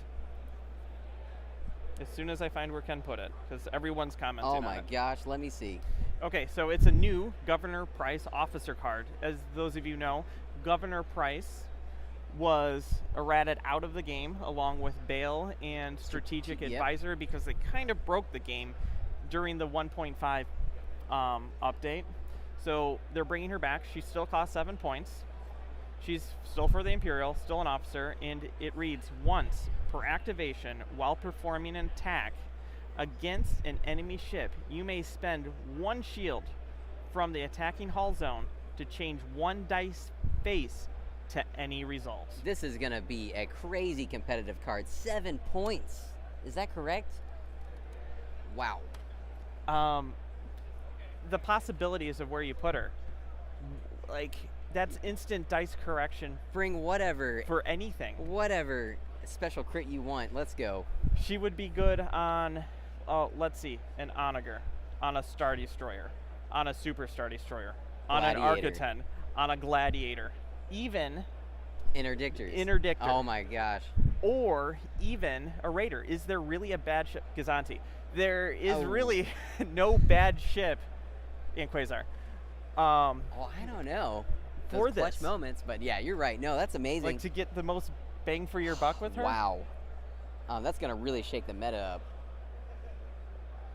Yeah, amazing. Like, just to get an accuracy. No That's matter right. what, just I get to set a die to an accuracy. Oh, do you think this would work on Salvo? It does, because once per activation, it's the same wording as Screed. So if they attack you, it's technically during that activation. Wow, what if you bring a Screed fleet with the price? Slow down. Yeah, that's like Wow. crazy. My goodness. Well, that's crazy. I don't Oh, I'm speechless. someone's like, not the Victory. I guess you could put on a Victory if you want. You could. That Kit could that work Victory with out. the Victory, Kit the Victory out, take Haro, engine text. It's still fun. right? I might not bring it to day 2 of Worlds, but You could do critical effects. or- Yes. Honestly, after the last couple of days, I'm so focused on accuracy generation yes. that all I'm thinking is like that's immediately just oh an my gosh. accuracy. Screed, Price, Sensor Team. Oh man. Oh Nelly. Oh, there's gonna be some salty people after some rolls out there. They're not. You don't get to roll the dice anymore. People still haven't calmed down from the salt from the previous price. Oh, and I we're know. diving right back into the salt. And it's a baths. new art, I believe, too. That's a new art picture. I haven't looked at her card in so long I couldn't tell you. I chucked it in my discard box. That is wild. Absolutely wild. We're Well, going to folks, see a huge change up. Okay, I'm going to leave Garrett here for a moment, and I'm going to go thank our players. So, All right. And while I don't have as much information to share, that's pretty exciting, everybody. I hope we get to see some pictures soon. But, yep, Peter confirms that is new art. That's one of my favorite part about all these cards. I'm excited about all these alt arts coming out. This is really exciting. Store kits, the worlds in the store kits. That's going to make it really easy to pump our player counts back up. I think AMG was incredibly impressed by how much the Armada community is so passionate about this game, and we just kept chugging forward. So, and it would be great to come back here and outdo the X-Wing or even the Legion crowd. That's amazing. Are you asking about the T4 link? That is pinned at the top. That is pinned at the top. But this is fantastic news. It's been a lull period for a while, so man, I just, that's people who didn't want to stay optimistic. Now you have a ray of hope and a beam, and this is going to be an exciting year. I can't believe Worlds 2024. Adrian, are you ready? Are you ready? Man, I was saying this earlier to John. We really were fighting hard, staying optimistic. There were the naysayers online, but you know what? I think the light side of the force has prevailed in this case. I think so. And our community keeping with it, sticking with the game. Awesome. Just awesome that we're going to have the continued Worlds. We're going to have continued new product. And, I don't know if you saw the interview that Ken did the other day. Yeah. If you have with not watched the Will Schick interview, go watch that. And then watch the combine interview. that with the news you're about to get. It's going to be amazing. This is really We're saying really goodbye good. to some really good Yep. friends here that came by to see us. And they're excited too, as they are also big Armada fans. There is a buzz around the booth now that the announcement word is making its way out, and people are super excited. I was talking also to John about it. With the return of the store kits that have the world invites, they used to do that. Yes. And now that it's happening again, what a great way to build awareness, not just of Worlds, but of Armada in general, when your store can host an event, That's right. send a representative to Worlds, and become part of the bigger community and bring all that knowledge back to Your the home story. front. I mean, I'm going to bring a ton of knowledge back to where I'm from. I think it's exciting. You go and, there's a lot of people. They represent the team they come from. Like, I'm from Bluegrass Battle Group in Kentucky. What do you all call yourselves here in Chicago? Honestly, we don't have a fancy Basically, name it's for Team it, Chicago. but they got a fancy got- flag symbol. It's cool. we do have a Chicago flag with flag symbols on it, or with crit symbols on it. But honestly, when you build a community as strong as we have here in Chicago, playing out of Games Plus, shout out, we have about 65 or 70 members in our Discord, and every Sunday we can field a morning session at 10 a.m. and an afternoon session at 1 p.m. where we will get 10 to 15 players That's each right. session. Man. So that's a lot of interest, and when people walk by the glass wall play area at the shop and they see the models on the table and the great product, and then the community is welcoming of those people, Yes. watch a game. You bring those people into play, your community grows, and it just grows the game. There's nothing that's more captivating to somebody's imagination than Star Wars ships. I mean, they nailed it in 1977, and we're still nailing it now. Yep, that's for sure. That's for sure. You know, it'll be interesting to see what they take with this new direction and run.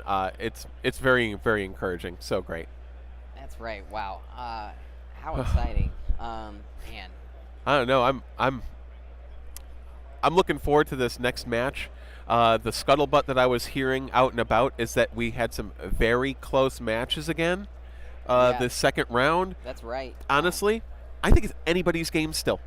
After these results post, when they become official, I really think from what I'm hearing that everybody's within just a couple points of each other. That's right. I think there's only a couple that can't make up the points possibly, but you know, I think that there's a field of 6 that no matter what happens this last game, I don't even know if you can call it a top table because the swings on any of these can be the winner. Right.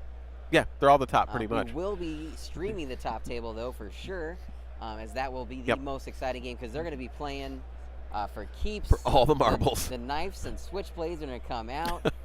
There's going to be some dirty tricks. We're going to see the absolute maximum skill they can put on the screen.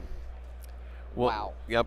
Yeah, it's going to be crazy. It's going to be crazy. Absolutely. So wild. I believe there's going to be a lunch break here of 45 minutes, and then they're going to come back. And when do you remember when they said that it was going to 1:15, right? 1:15. So only 15 minutes, I think. So we. Oh, really? So they're over. We got to scoot and boot. Yeah. Here, I'll let John back in.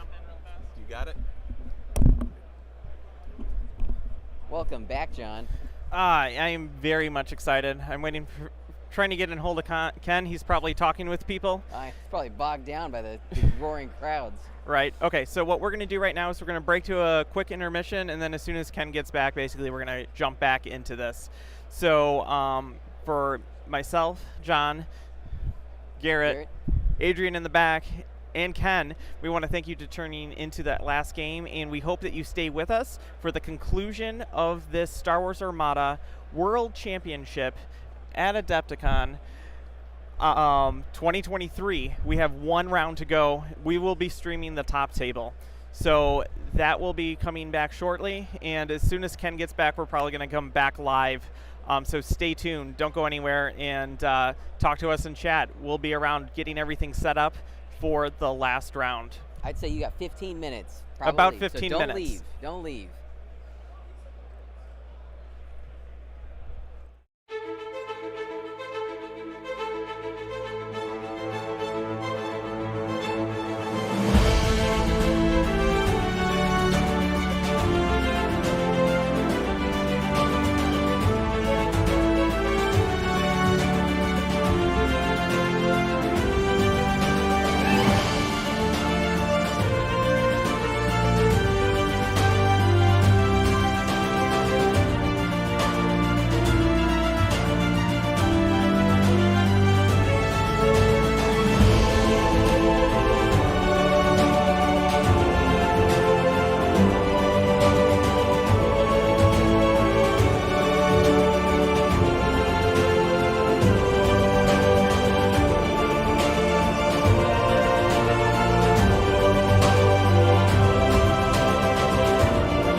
Ion Radio is back on the air from the Renaissance Hotel and Convention Center in Schaumburg. You're watching the 2023 Star Wars Armada World Championship Tournament at AdeptiCon.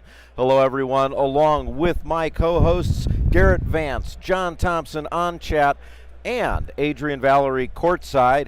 I'm Ken, and we are going to be going through the final round here of Worlds for Star Wars Armada.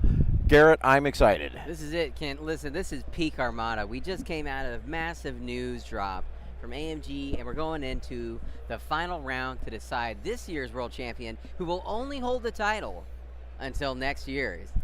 So, interestingly enough, we did get, spent about an hour. They were doing a panel here at the convention. That's Atomic Mass Games, and Will Schick and Simone Elliott were giving all the information on what is upcoming. We have some news for Armada. We're going to be releasing a video in a little bit, but Worlds for Armada is still on.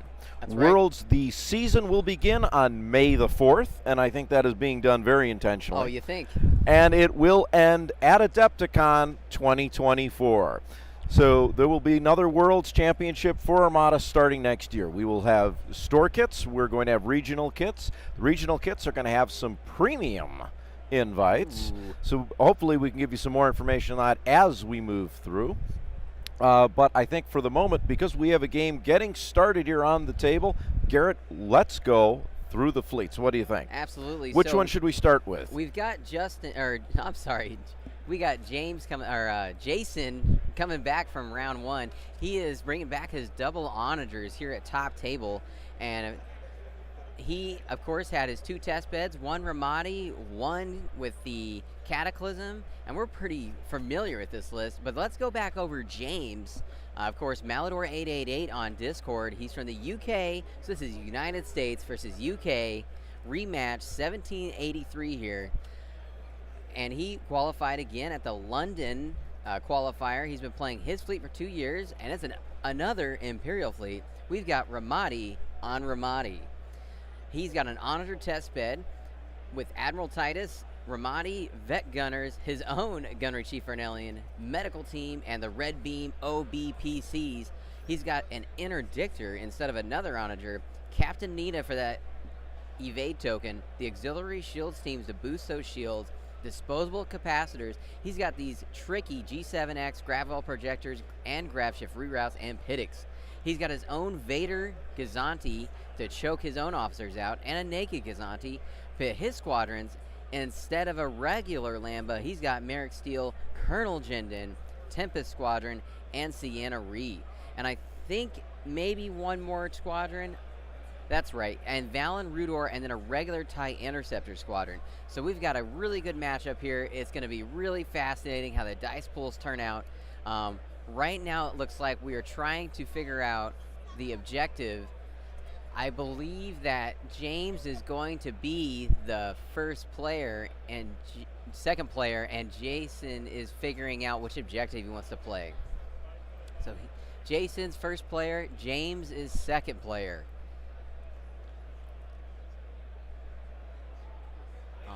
Ion Storm. We're going to finish Worlds out on a real banger of an objective. Oh, man. Ken, what do you think? You excited? I am very excited to see exactly what we've got going here. Frankly, this is just going to be oodles of fun. Let's make sure we get the right lists here, because I don't want to provide the wrong ones here. Yeah, there we go. Like we James are and definitely Jason. clear. A lot of J names, very easy to get them mixed up. And we did give you James McCarthy, so now we're on Jason Hewley's list. This is top table here at Worlds. This is it. This is peak Armada for 2023. This is our last Worlds before we're going to see a meta shift. I think you're right. We've already seen a Governor Price card that's coming right. with Rapid Reinforcements 2. And you know people are going to be proxying that as soon as they get home today. 100%. Now, before we go through this, a couple notes. Tournament points, there is not a huge spread yet. The top 5 players are separated again by 3. So you could play conservatively, but you could easily get passed up. So you kind of want to make sure you get a couple extra points for the win. That's right. There's no reason to swing for the fences here.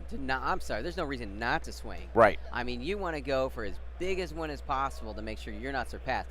And if you don't win, what have you lost, right? You've made it to the top 8. Everyone's here either to be first or last. So let's do it. Ricky Bobby time. Shake and bake. Shake and bake. All right, looks like we are still getting ready to deploy our obstacles. And what time do we have to end today? That's 3:45, I think, has to be the end of the round. I believe so. Maybe 3:30. 3:30. So yeah, I think we've actually already started the round about 7 minutes ago. 7 minutes in. We have not set up yet. Now, we've already streamed 2 games that didn't even make it to round 5. So this is going to be extremely interesting. I'm definitely sorry that I missed the last game. Come on, guys, do you want me to go and grab some new Armada information for you, or me talking? So clearly, hopefully I made the right choice here. Oh but my gosh, here we I'm go. still reeling. So we've got such good news. All those alt arts looked incredible. All right, I think I'm going to go through Jason's list here. He's got an Onager, and what does he have here? He's got... well, that's James there. Jason's wait, the... I pulled up the wrong list once again. Did we talk about James' list? I went over James. You went here over with the James' list. interdictor. We want to go over Jason's list here. Okay. Lot going on. So Jason, he's got a double Onager list. Onager testbed with Ramadi, Intel officer and sensor team, veteran gunners, engine techs, orbital bombardment particle cannons. Second Onager testbed. This is we've got gunnery chief Varnillion here. Veteran gunners, engine techs, orbital bombardment particle cannons, cataclysm title. Darth Vader and Comsnet on one Gazanti, Hondo and suppressor on another one. And this squadron ball that we've seen a few times now of Sienna Ray, Tel Travera, Valen Rudor, and a Lambda shuttle. That's right. And this time, he's playing second player. So as we have already mentioned, we are playing Ion Storm. I'm going to actually bring Ion Storm up so that we can show everyone what that is. The best part of this is it gives James the opportunity to put those obstacles exactly where he wants. But again, we got Ramadi versus Ramadi here. So, you know, who's ever obstructed is going to benefit each other. No, completely agree.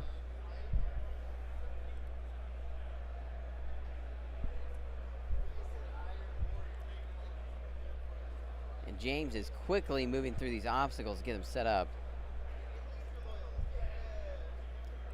And just trying to confirm here, James is player 1 or is Jason player 1? James is second player. Jason is first player. We got two J's, 2 Empire, 2 Onagers, and 2 Ramadi. So, what are the chances, right?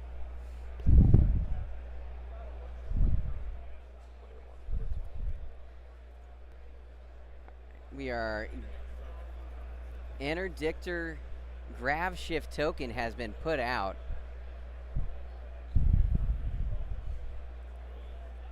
And you know what that means. He's going to put those obstacles in even more funky places.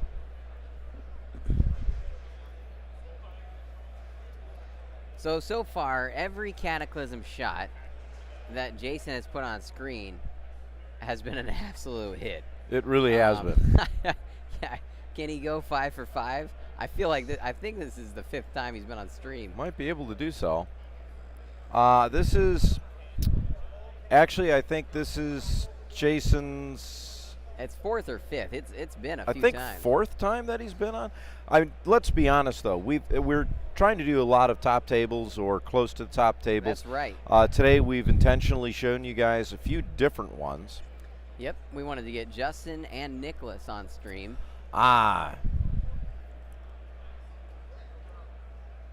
Here comes the first deployment. That's right, and that's going to be our Hondo, because as we know, Darth Vader flies on a single flotilla because he destroyed the other one for their sheer incompetence.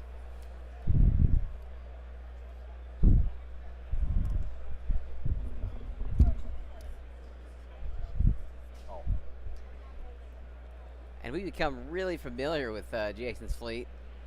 We've seen it fly multiple times. I'm just getting, it feels like home when I see him deploy now.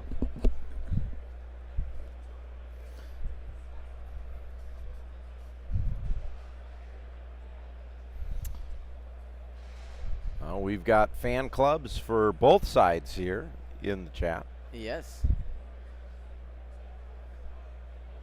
And thanks everyone for joining us here for the final stream here. This is going to be exciting. They're going to be really careful here. This is their last chance to deploy anything here at AdeptiCon. It is kind of weird that this is the final deployment we have to look at here. That's right. He's putting that Gazanti way back there. He doesn't want to take no cataclysm shot right off the rib.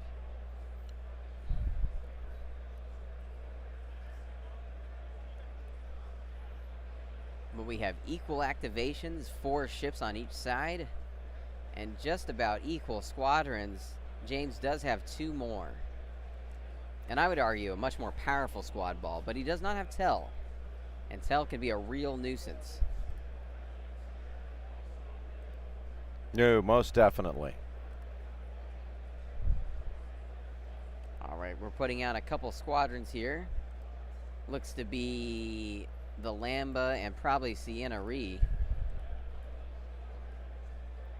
Adrian, our absolutely awesome courtside reporter this time, taking my spot from last round. He's going to capture all our speeds and important information to know on screen. You know, one thing I'm looking at with both of these lists, Garrett, is that they're both not too dissimilar. That's both are right. Ramadi. James, on the other hand, is not using Intel Officer, but he's got the interdictor there. Yes. And then we've got Gazantis and a decent little squad ball. He's going much more for, you know, manipulation of speed and the board. Right.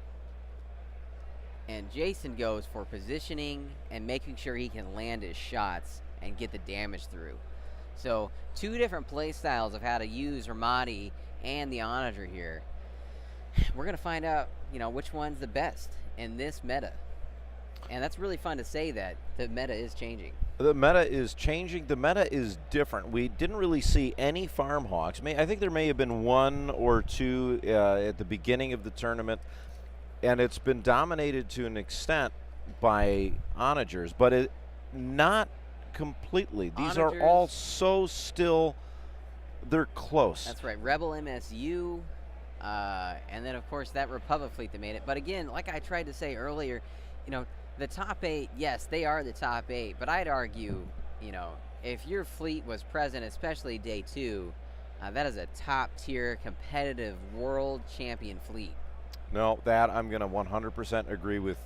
Because and when it comes down, it's dice rolls, right, and criticals you pull have a huge swing in how you get tournament points. Yes, and again, the tournament points right now are so incredibly close that you really can't afford to play it safe right now. That's right. That is my take on it right now. Nope, I just think this is it.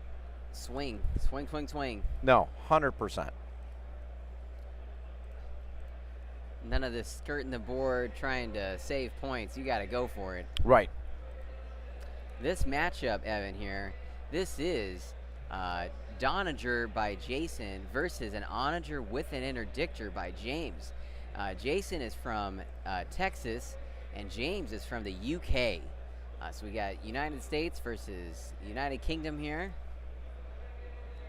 The rematch we've been waiting for.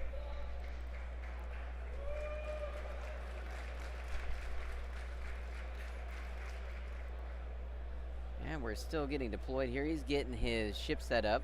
I believe that will probably be Ramadi's Onager. He's going to wait to want to put out Cataclysm to get the most effective shot he can, I'd imagine. But we'll find out for sure once Adrian's done taking all the notes.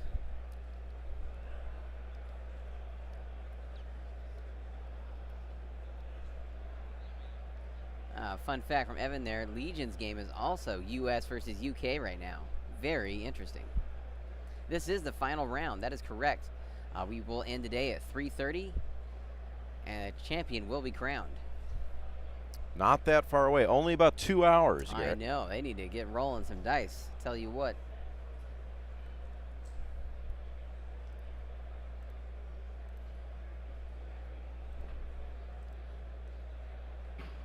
Just kind of waiting as the players size each other up, make some final determinations on where ships are going to go. That's right. Yes, Ed brings a good point, and I agree.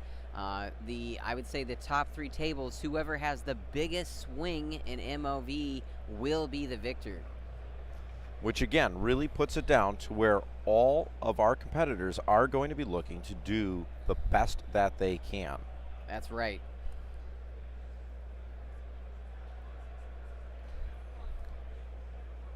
And I think the last matchups, we should probably ring those out here.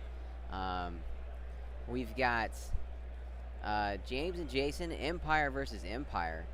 We've got Republic versus Real Veer Sebastian, Imperial Fleet. He's also got an Onager Gladiator, and that's versus Nicholas's Republic Fleet. That's table 2.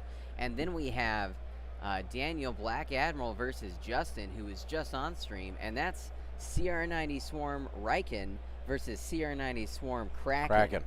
And the last table here, we've got a Radistrop versus an Akbar, assault frigate drill flown by Adam. So Adam versus Patrick. So it is a bunch of heavyweight fights. That's right. This is going to be incredibly interesting how it turns out. But this is still anyone's game, I think, at this point. I think so. All right, we are now going to put down the first onager or interdictor for James. Oh no, he's putting down another flotilla. Oh, maybe not. Lots of thought going in here. We are now down to 1 hour and 56 minutes. I'm suspecting we're going to see a continuation of what we've seen earlier, in which we may not get the full 6 rounds in. But I'm hoping that that won't be the case. Man. Again, chat, I just can't. It feels surreal that we finally got so much amazing Armada news this weekend. And being able to be a part of Ion Radio as they got to share a lot of that has just been, highlight of my professional Armada career. Well, on behalf of John and myself, I want a special thanks out to you, Garrett, Adrian, who's out on the court, and Ryan, who is already on his way back home.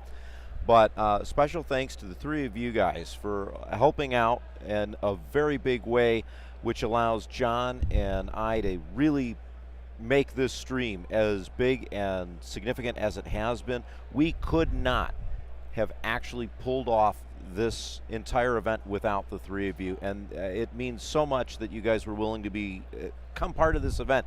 And Garrett, you literally decided to not go to Worlds so that you can participate.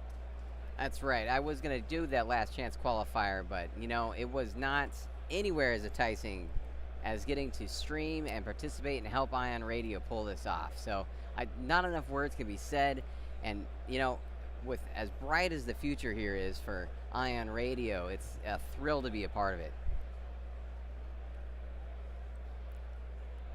This year's going to fly by the time we get to the next AdeptiCon. Thanks everybody in the chat. Really appreciate the kind words. All right, we are now doing his classic measuring out for his Cataclysm shot here. He is out of deployments, so James will get the out activation here. That's because of his Squadron efficiency and being second player. This is going to be very interesting how he decides to move those obstacles with his interdictor.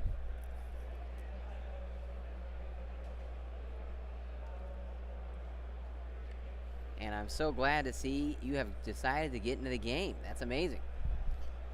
Now, Their new Fire Edge, I think that's what it says. New Fire Edge.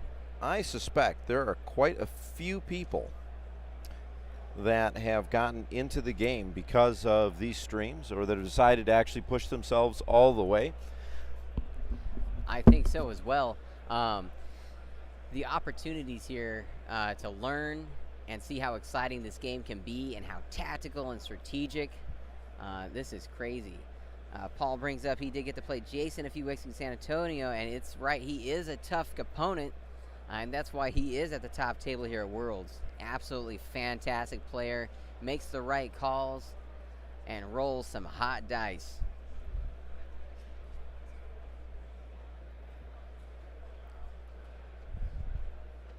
All right, we are making sure everything's lined up correctly here. I think he has finished that deployment. And now James gets to put down either the interdictor or the onager. That's it. He can put down wherever they want. Absolutely great. He is going to now make sure the cards are correct. I'm curious to see if he chooses his classic red accuracy for Gunner Chief Fernelian, and what the die will be on James's Gunner Chief Fernelian.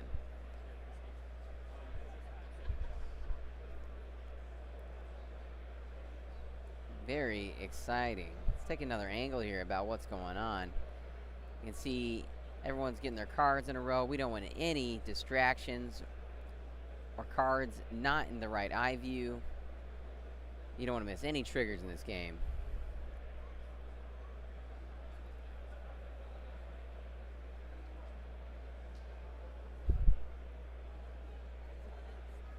And now the interdictor is going to come down. That suppression refit. A little dangerous with its disposable capacitors, but really there for keeping shields and staying alive. And also putting out damage where it can. And doing its gravity shenanigans. That's right. That's right. He is scoping out those objectives, obstacles, and how he wants to move them. He's got a lot of board control on his side, and he knows exactly what he's going to be doing. Adrian's looking at him. He's agreeing.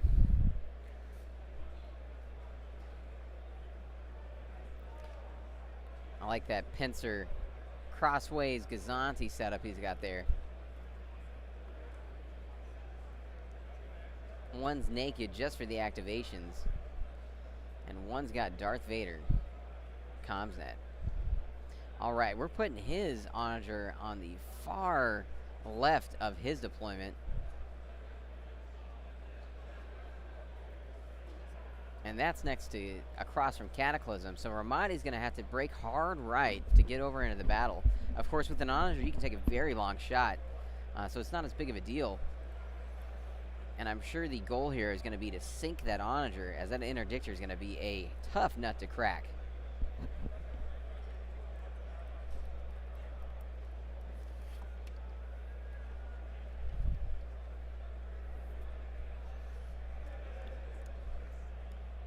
Alright, he's making sure his shields are correct, and that's going to be the last deployment on the board. And remember, the objective is Ion Storm.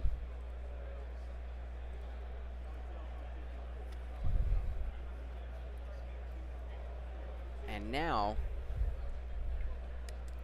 all right, we've gotten the report from the courtside from Adrian here. Thank you very much. So Jason, our first player, his Ramadi onager is at speed 2. Cataclysm is at speed 0.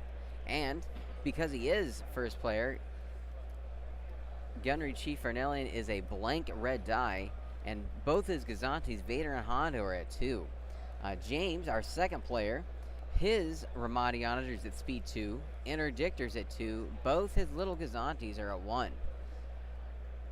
And his red dice is the accuracy as second player there.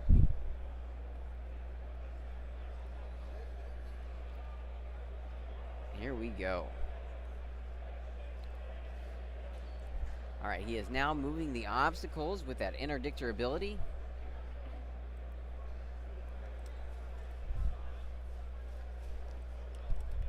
Still getting set up here.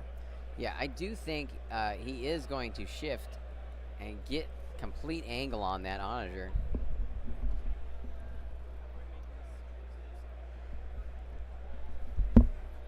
Some big movements here, making it as advantageous for them as possible.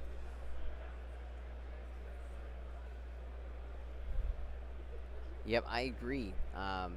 Both the obstacles delaying Jason as well as the squad war is going to be pivotal. He's going to need them points. Tell is there to delay.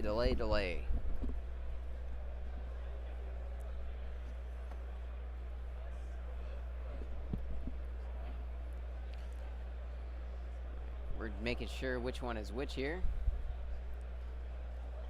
Of course, our Vader Gazanti is on the right there.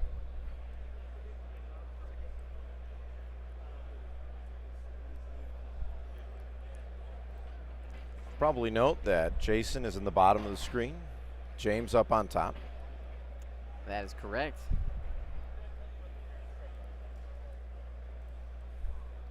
All right, we should be about ready to set command dials. I think we should go over a few things that were brought up in this panel. Yeah, absolutely, Ken.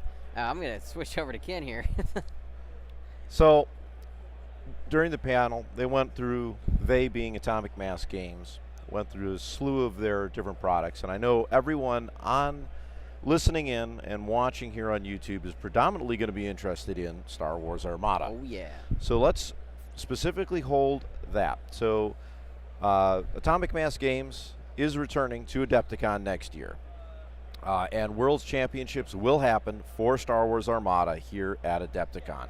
I know they're still working on the specific plans, what they're going to do, but that is great news that Armada will be here and there will be a Worlds. They're specifically looking to bring new players in, grow the Armada communities.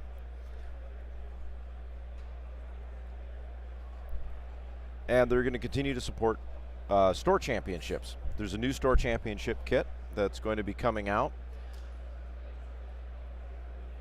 Some top prizes are going to be new commander cards, Leia Organa, Grand Admiral Thrawn, etc. We've got a video that'll be coming out that'll actually go through all of these, so you get to enjoy that. And Worlds invites are giant 4x6 alt art cards. Now that's a great idea. And you get to keep it. They said that they would not take the Worlds invites back. Those are ours to keep if you get one. That's correct. The timer of this match has begun. It has to end at 3:30. There's an hour and 45 minutes left. And if I'm right, I believe the backside of the invite is a Super Star Destroyer card. Wow. Very cool. And I believe it's an Executor 2 also, so great for your Sector Fleet games. That's right. We're going to see more Sector Fleet play. Well, there was an emphasis on alternative ways of playing. The Rapid Reinforcements 2 was confirmed. Now, that was confirmed yesterday. Honda's happening. Popping, of course.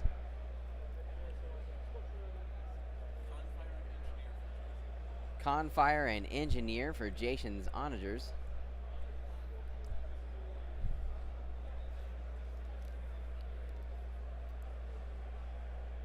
And going on with Rapid Reinforcements 2, the cards that have been spoiled, Governor Price is going to make her triumphant return with the Imperials. Looks like she's going to be a 7-point card. Extremely triumphant, I'd say. And her text says, once per activation, while performing an attack against an enemy ship, you may spend 1 shield from the attacking hull zone to change 1 die face to any result. Unbelievable. That's pretty powerful. So cool. I'm guessing we're going to see that pop up a couple places pretty soon. There does look to be another Imperial Squadron. Don't know very much about it. Looks like it has an assault keyword and escort keyword. And it's a gauntlet fighter. It's a Rebel. That's right. One. Rebel Gauntlet. You know what that all means. There is another card where we get to see it's 29 points. There's a Clone Trooper in there. I wonder what that could be, Ken. Not exactly sure. All right. Vader reveals a nav in our game here, shooting a token over to the Onager. So probably, I'm thinking, Rapid Reinforcements 2 is going to encompass new upgrade cards. That's right. Some changes to, possibly changes to upgrade cards, but I'm thinking it's going to be, we might see some of the squadrons we've been hoping for. Yes. We might see some new ones. And we're kind of going to go from there.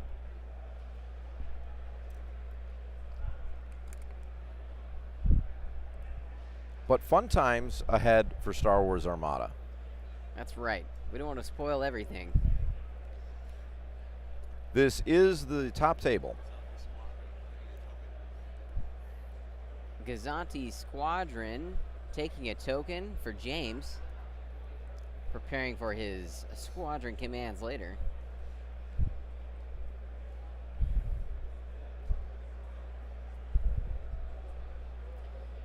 This is not for all the space marbles, but this is the top table. The top, I would say, 5 or 6 players all have a chance to win. This is based on tournament points and Swiss rounds. And everyone is extremely close. It is a very close field. You don't want to lose. That's right. We got the other Gazanti with Hondo on it moving now. Trying to get all those obstructions set up. And we will get the information back up on the screen in terms of players. Jason's player 1, James is player 2.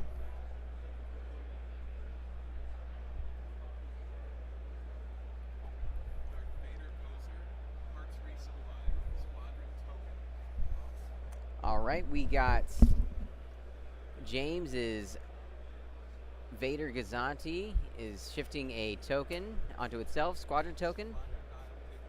Yep. And Pop's parts resupply to send over to the interdictor.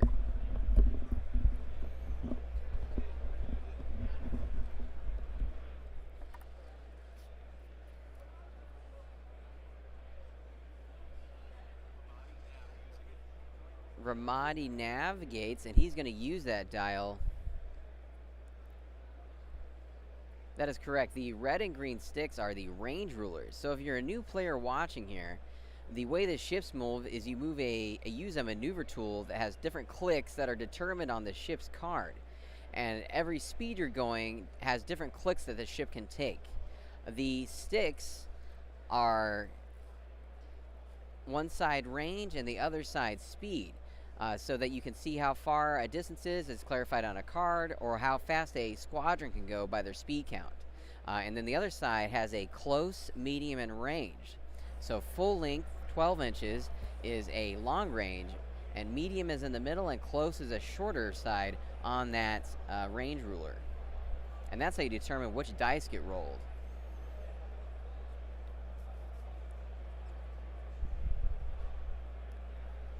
We shall see, Philip. I don't know if it will go back to the UK. We'll see.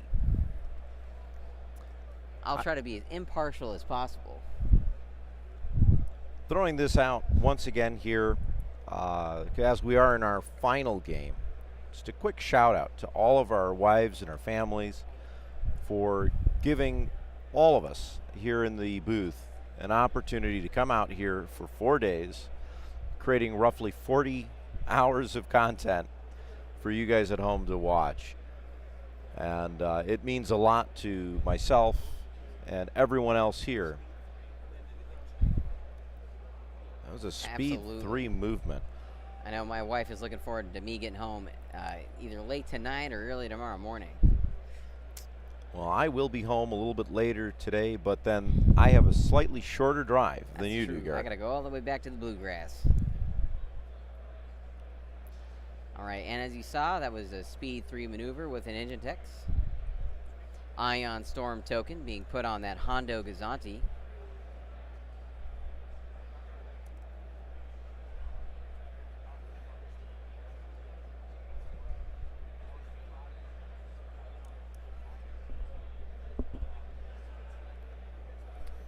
Oh, thanks there, John.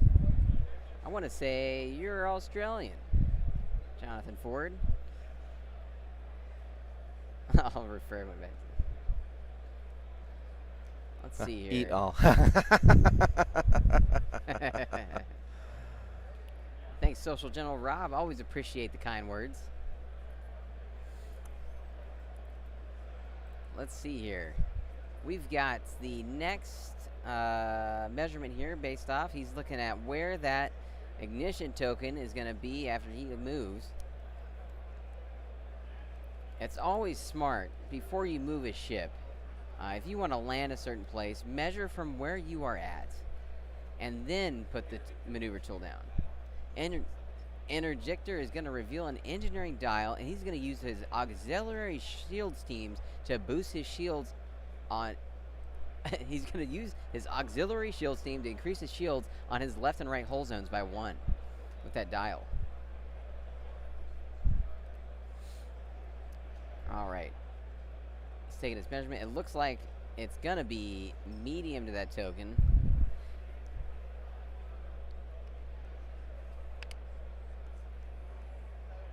And we are still in turn 1. This is round 1. The clock is ticking. We're quickly approaching an hour and 37 minutes left.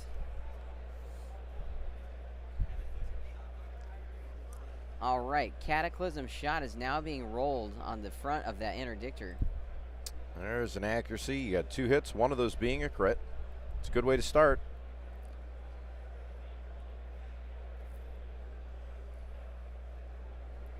Deciding how to add and modify here. Cataclysm does have intel officers, so he has to make that decision first. He does have veteran gunners and Gunner Chief Varnillion. That is the interdictor, right, Adrian?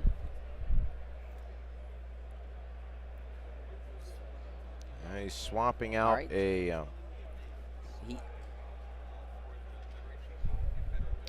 All right, so we intel the evade, and we swapped out a die with Gunner Chief Varnillion, and then we vet gunners. And that die that was swapped out, we kept an accuracy, swapped out a blank, then veteran gunnered that. That's right. So we now know that Varnillion has that accuracy. So he used a brace and a redirect on that interdictor.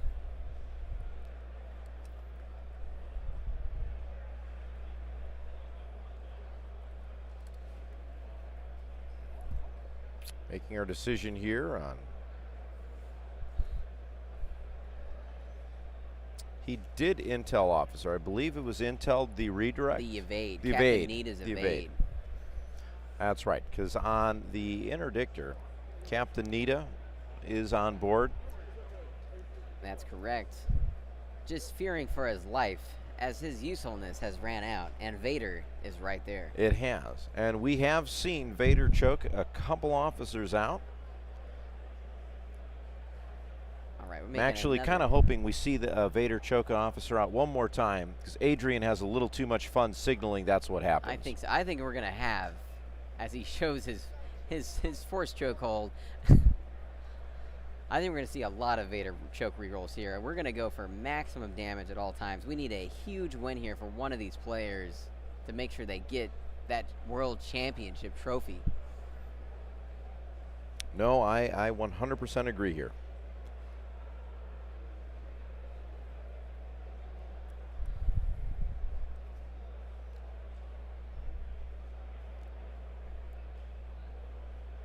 All right, here comes Cataclysm.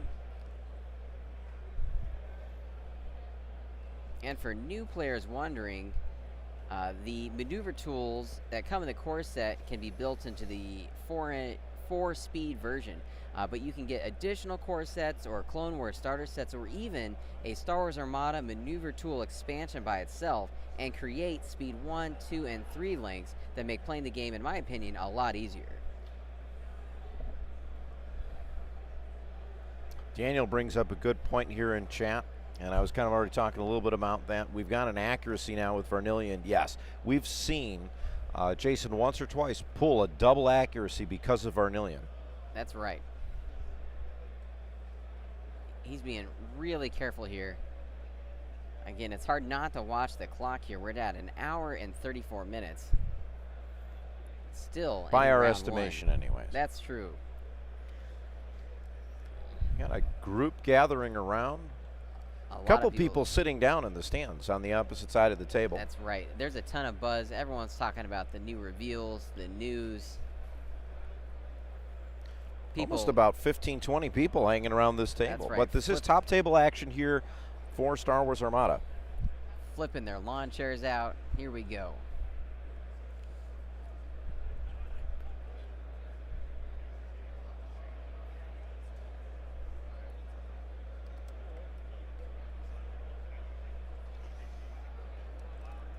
All right, we're preparing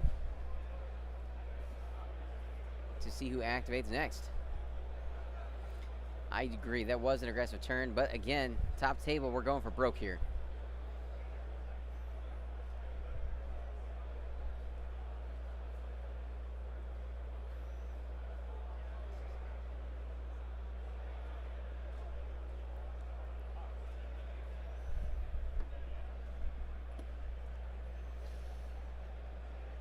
Lawn chairs There's and coolers.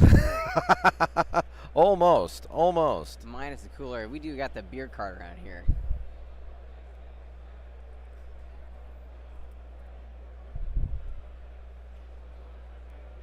All right, we're checking arcs, and it looks like Adrian's going to confirm whether or not, but that onager is going to move, but he's going to move most likely into that ignition arc anyways.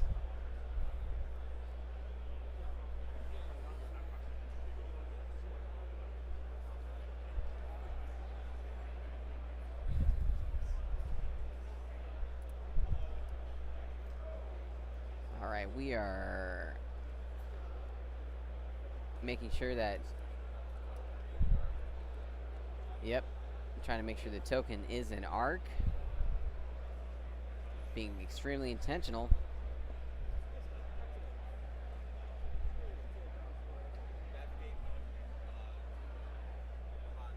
All right, James Ramadi has now activated with a navigation command. He's preparing for movement. He's checking. I think that onager is going to wind up moving into that ignition arc. I think so. I think Ramadi and Cataclysm are both going to have a great shot on the clone Ramadi on the other side. Yeah. This is going to be a tough one. Who are you rooting for, Ramadi or Ramadi? Well, that's a great question. I sure do like the variety of another ship besides another onager, but I mean, there is an interdictor on the table. that's what I'm saying. It's good to see that medium Imperial ship.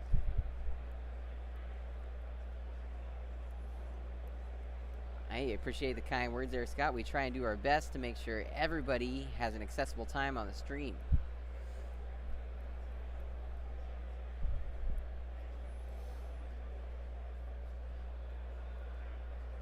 Now we're kind of waiting here.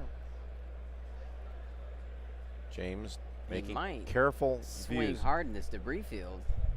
Yeah, that'd be a concern I have.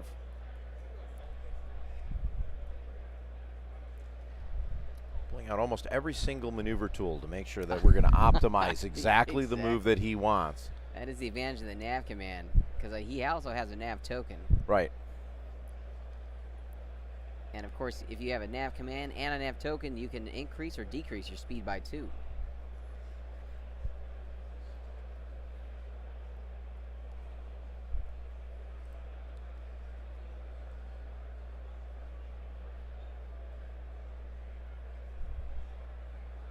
Perhaps just a straight, perhaps not.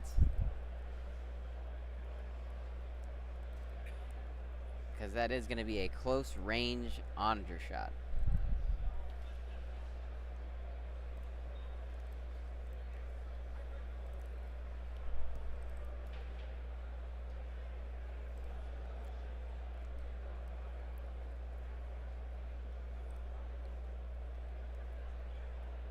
And I think this should be the last move of this round, and then we'll enter the squadron phase.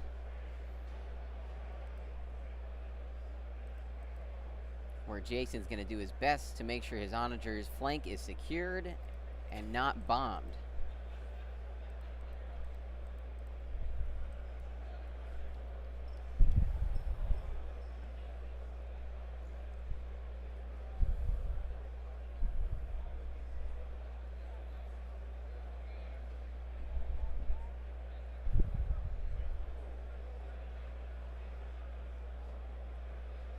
That's correct, Mark. This is the last table, or the top table of 4 that are currently happening.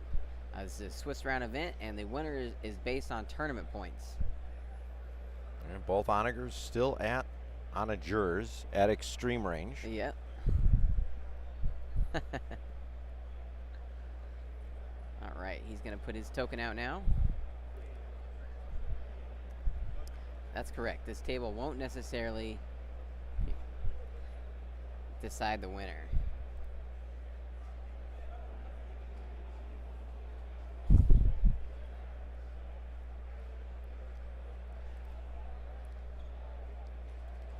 It's hard to tell from the camera angle, but he did not hit that debris field. All right, here we go. Squad phase, round 1. Slightly better view there.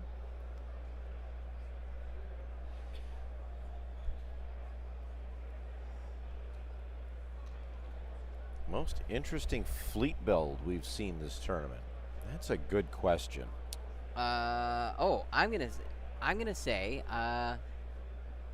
Variety Hour, the Republic fleet. I think the Mercy Mission Consular with that Flak Wagon Venator 2, the 6 Y-Wings, and then Anakin kickback on Axe, and then the Pelta built to push squadrons was extremely interesting. You know, it's our first big Worlds event with the Clone Wars factions, and so that's a top 8 Republic fleet that made it. Currently playing at table 2, and watching those cars work together, you know, was great to see. If I had to pick a second favorite, I think it's going to be Colin's Blue Beam fleet from yesterday with the CR90Bs and the B variant of the MC 30 that was based around getting blue crits and an interesting squad ball. What about you, Ken? Well, actually, I was going to pick Collins' fleet, actually. As well, yeah. And I think not only just for what it was, because it was an outstandingly well put together fleet, got him into day 2. He did change his fleet from LCQ into Worlds proper, but it really took him far and almost got him here on day 3. Right.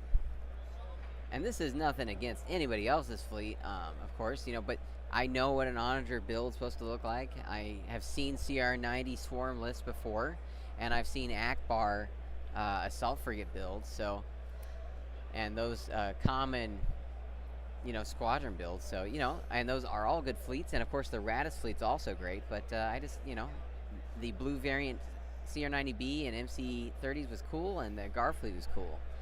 Let's see, John, did you have a favorite one? He's a little busy. We'll let him. He's putting together a special project for everybody. He is. John is finishing up some touches on our take for our video. Get you all the information from the AMG panel that was earlier today. John flew a double Onager fleet as well. He did. We can pull that up. Actually, we'll go through John's list. John will actually probably talk about it in a backseat, I'm going to assume. Yes. But go ahead, Garrett. Go through John's fleet. I'll read this to you. He was also Ramadi. He had 2 testbed Onagers, both loaded up with intel officers and veteran gunners, and the Red Beam OBPC. Round 2 starting another round here. He had a Gazanti that with an aggressive Darth Vader, Slicer.Tools, and suppressor, and a big squadron ball here, 120 points worth, 119 points of Mornaki, Bosk, 2 fire sprays, Tell, and Captain Jonas. Force to be reckoned with for sure. All right, we are popping parts resupply on one of, we are refreshing parts resupply.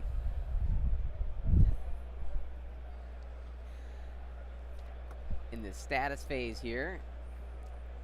For new players out there, there's a lot of cards that require you to spend a command token that's on your ship to refresh certain cards. And parts resupply is one of those.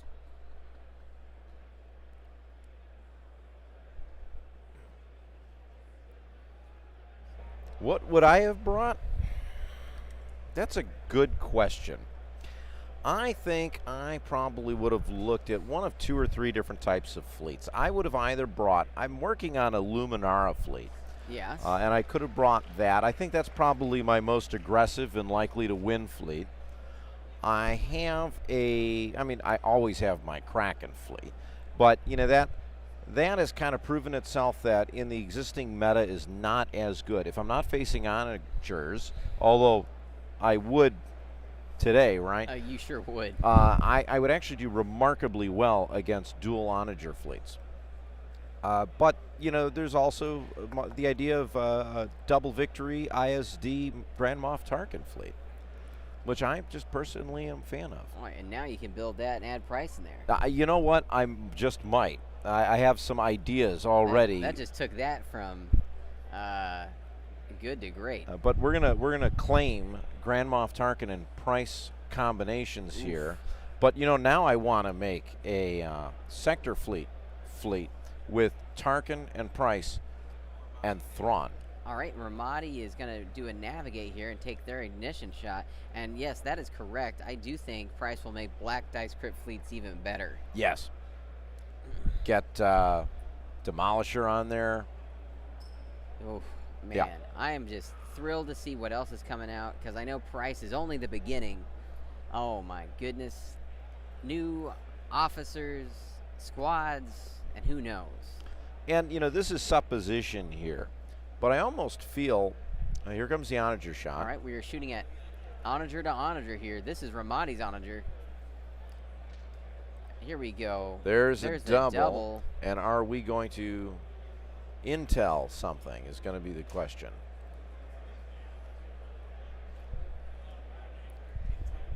Brace is being intel. Whoa, all right. And then are we going to pull out the Varnillion and do the swap?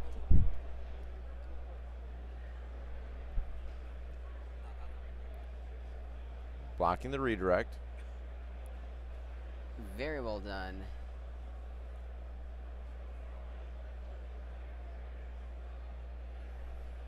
Let's check out what he's doing here on the Yeah, table. we're just going right to movement. How much damage? Was that just shields damage there? 3 on the front shield.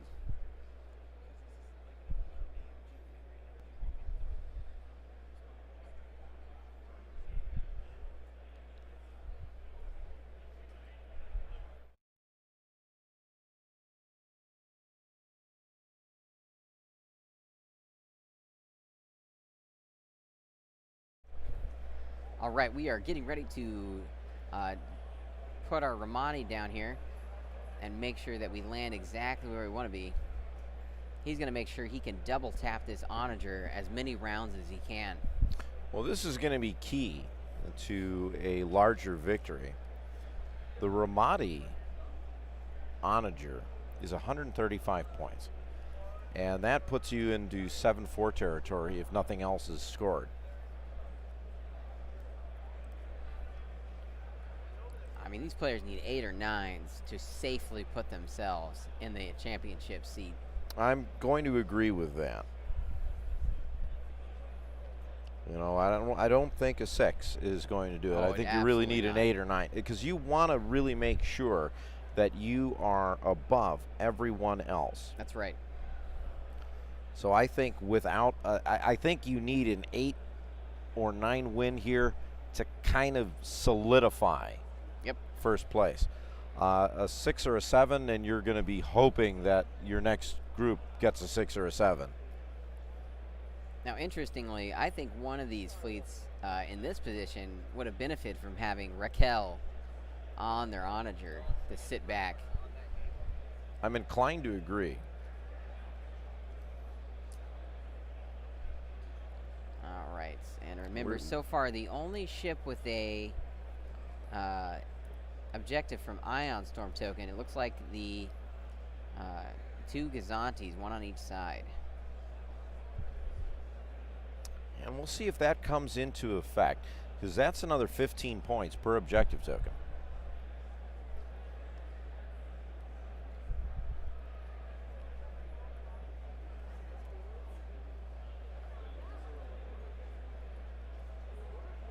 So now we're still really carefully plotting this out.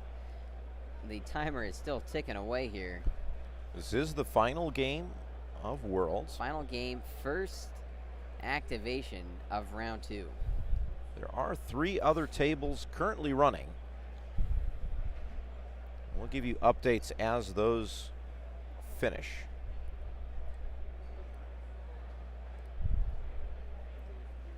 A lot more Armada to come today. We're only in turn 2.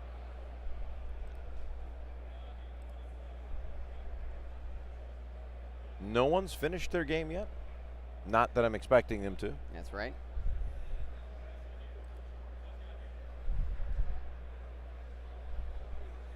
All right, I think we have finally decided on a maneuver here. And now we have to measure out where the ignition token will go.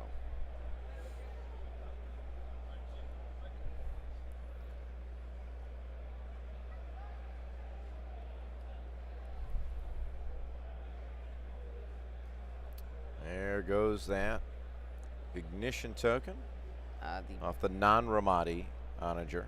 biggest surprises of the tournament, I would say one big surprise is no CIS made it to the top 8. I thought a Martuk or Dooku list would make it. I was kind of expecting a CIS fleet in here. No Agate made it to Nope. the top 8.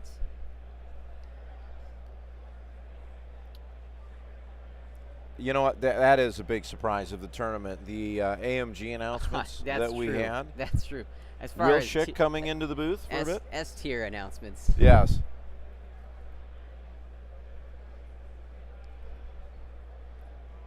A couple of the judges stopped on by, let us know their view on how the tournament was running. Yep. Derek Schultz stopped by.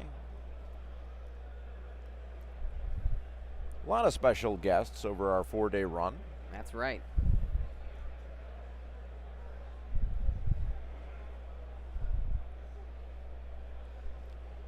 And a lot of great comments for our entire fan base here.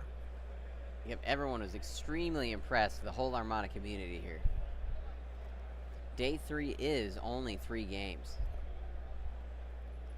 AdeptiCon does have they have to get out of the halls. Sure, there's other conventions going on. That's right.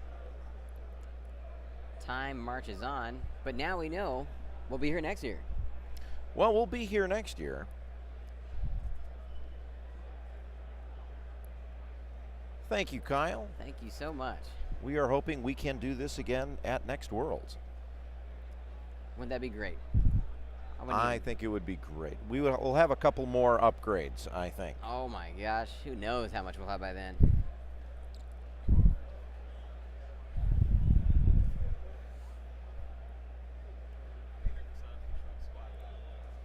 Vader Gazanti has revealed a squadron dial, and I believe he will be pushing squadrons out.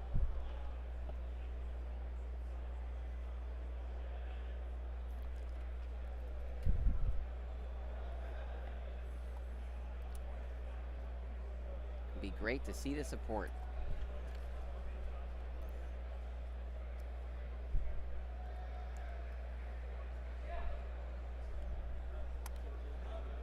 Well, I think we've got another shot coming here. Yep, here we go. We're just going squadrons.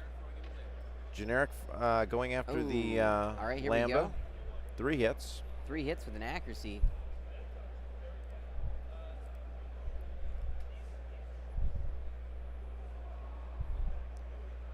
Flying in.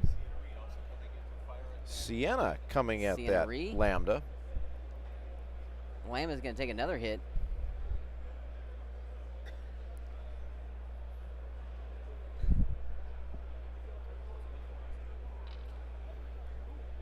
Wow, that is an extremely accurate roll.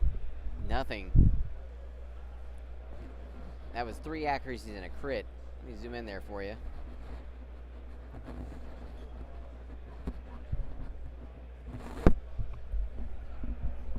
And we have moved a tad forward here.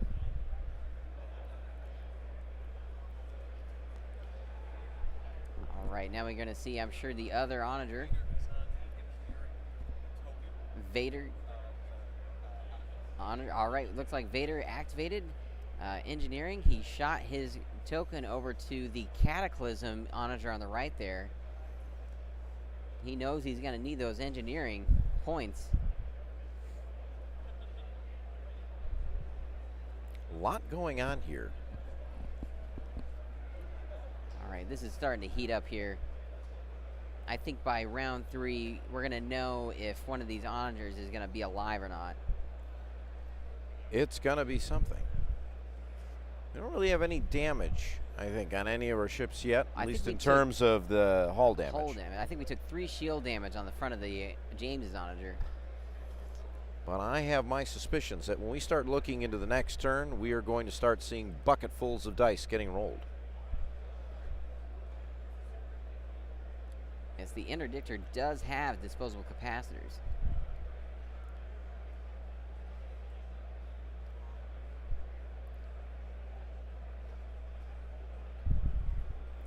Taking his measurements. He is trying to decide what he wants to do here. Taking a look.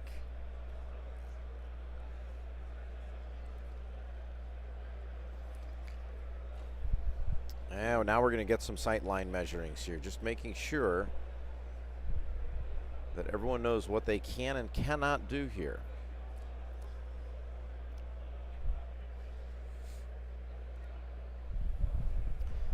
Now remember, for those of you that are relatively new here for Star Wars Armada, those ignition shots off of the Onagers have to be the first attack made. And you have to shoot at something, so if you have a suboptimal target in arc, you're shooting at it whether you want to or not. That's right. And if there's no target, then you can actually make a regular forward arc shot or a side shot first, but... That's correct. And that goes the same with spats on the Venators, or victories.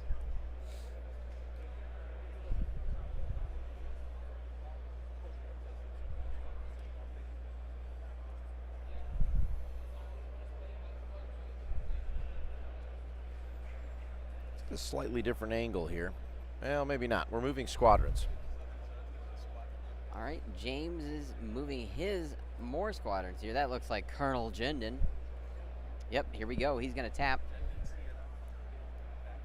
Dice tray up here.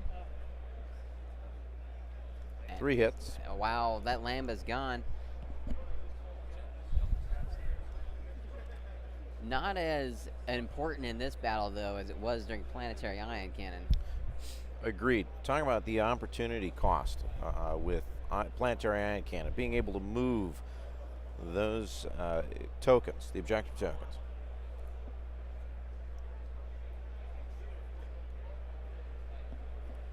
Let's see if he pushes another squadron here.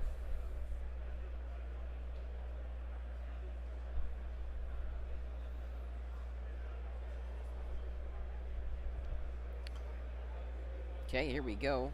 Activating one of his squadron. I can't tell, but Adrian will let me know. All right, he's moving towards that interdictor.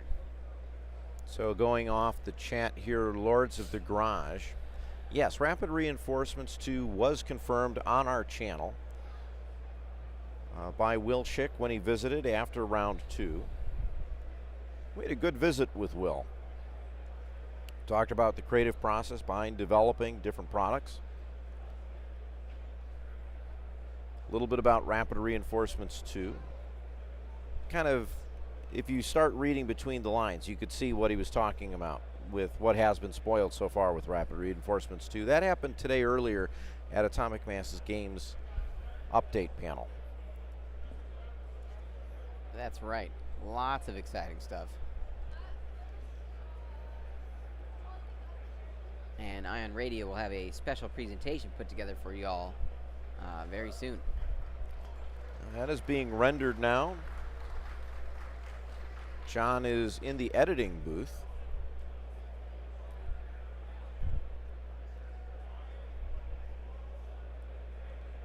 We'll try and get that posted for everyone before this round is over. So you can, as soon as this round is done, maybe we can release that and you can watch it. All right, we are making a choice here. It is Jason's turn.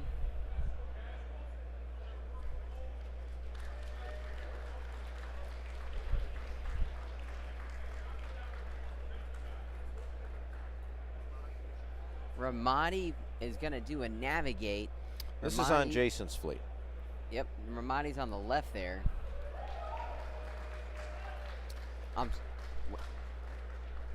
We are not going to Jason's be. Ramadi or Cataclysm? I'm sorry. Okay, it is Cataclysm. It is I thought Cataclysm. Ramadi. Well, all right. Clarified by Adrian there. Thanks again to him. Well, here comes our next shot Here we go. Let's get his close up. Front of the enemy onager. Oh, wow, we got a good roll here. He's going to do some dice fixing. 2 blanks, 5 hits. 2 of those being criticals. Ed, I think we'd love to do that, but unfortunately, this hall is going to close down. He's going to intel officer redirect on the onager, and he's going to Gunnery Chief Arnellian. Wow, he's blocking the brace.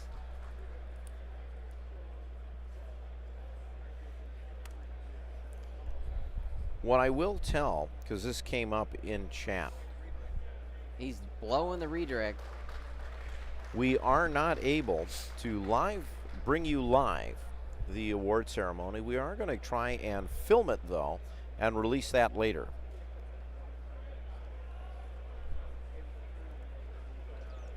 All right, they're trying Interviewing the champ is going to be 100% time dependent. We are not going to be able to be in the hall for as long as we'd like to be.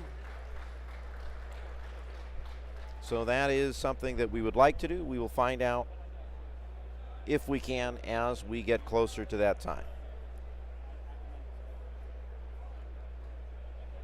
All right, there's some table discussion right now. Looks like we're calling a judge Calling over. a judge. I'll be Now, we curious do to have know. judges on standby. There's 4 judges, 1 watching everyone. Oh, question on the medical team upgrade card here.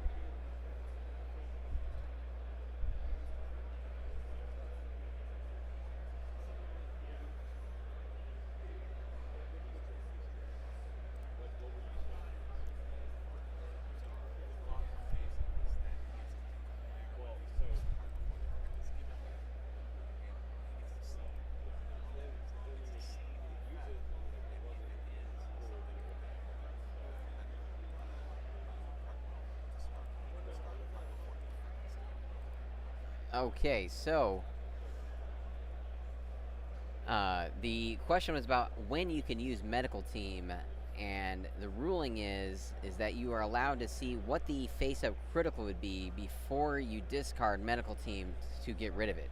So you do not have to preemptively discard medical team and hope that it does show up as a crew. Correct. You can confirm it's a crew before you discard that medical team. So you'll flip the card, you'll see it, and you have not been dealt it yet. That's when you have your opportunity to take medical team out. But the critical is... Oh Ooh. my gosh. Depowered armament on the onager.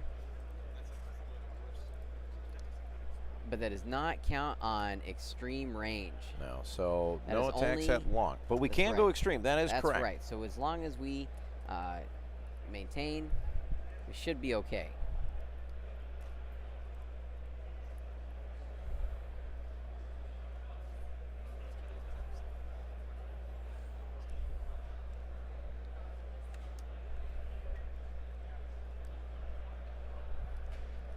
There is an interesting thought on the new Governor Price card, that it might make redundant shields worth reconsidering. That's a good idea.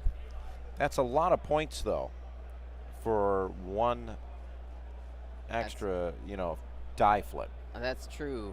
However, if you really need that one extra die, I guess it really depends on how prolific we're going to see her used. I fully suspect we will see it a lot right away. Yes. All right, he is now positioning his Cataclysm.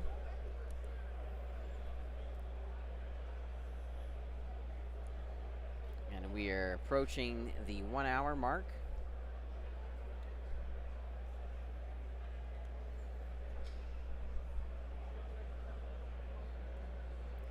That was a big crit to pull. We're still here in turn 2, aren't we?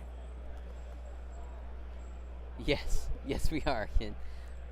They have been double checking a lot of items, but both players are very concerned about where everything lands at all times.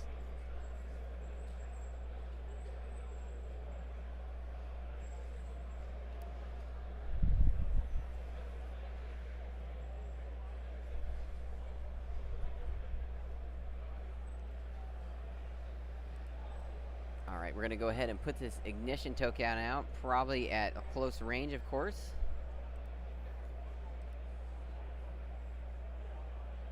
Or maybe at long. Yes, it has to be long.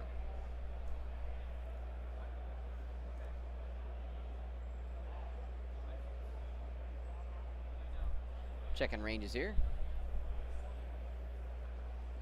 Okay, all right, initiative's down. And I think the interdictor has yet to go. And his interdictor. Okay, he's going to the onager. He reveals a command dial. I'm not sure what it is. Concentrate fire on the onager. All right.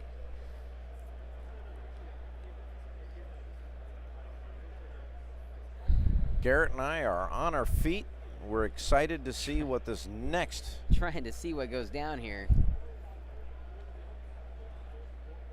Players are sitting down, having a He discussion. cannot attack at long range, so this is going to be very interesting what he decides to do.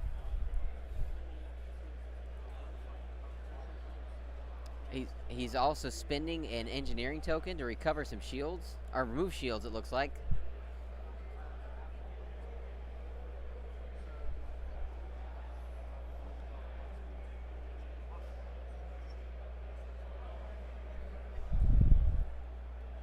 And he is going to bank that Confire token and go ahead and move. Yeah, if he positions himself in such a way, he's going to take a heavy hit from the opposing onager, but he can't fire back at it. That's right. He's got to get in medium and close now. He needs that interdictor to help out, make sure he provides with. He really needs to protect that onager at this point. I'm really taking a look at what we have here. Not a lot in terms of what they can do. All right, he's measuring out, make sure he lands in the right spot. He's taking a speed 2 movement at a clip.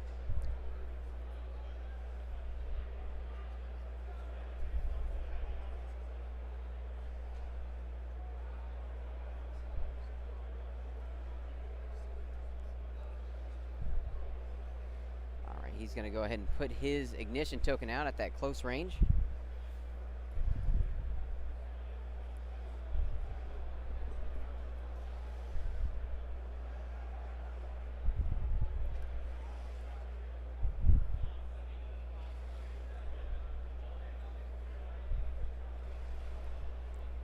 He's making sure all items are in range that he wants them to be.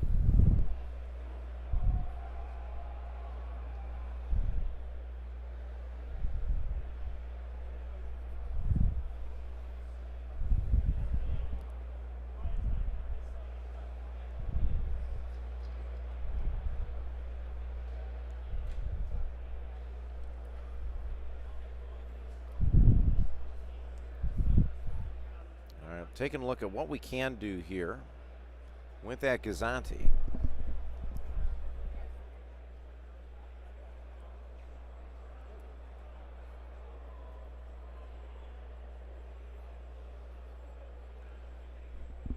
A lot of thinking here. This is definitely a slower game than we have had on the stream.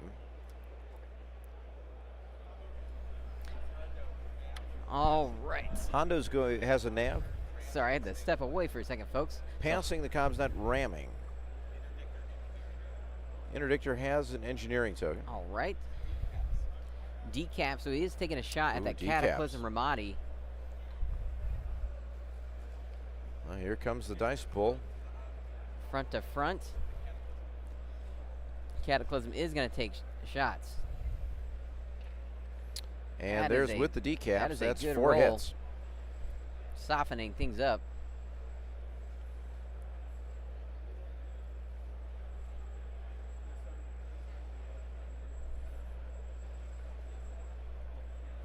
right, let's see what he decides to do. I think it was a redirect. He is going to Definitely redirect. I think there was a brace in there. Redirect and salvo. So let's see what the salvo is. Yep. Salvo coming back. Red die. Red die back. One Single hit. He does have Captain Nita, though. Will he evade? Ooh. All right.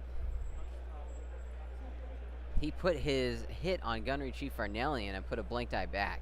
Wow. All right, holding on to that hit with Varnellian.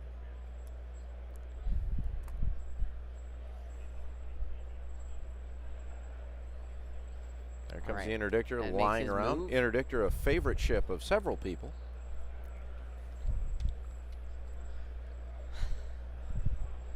All right, the next reveal here. Squadron phase.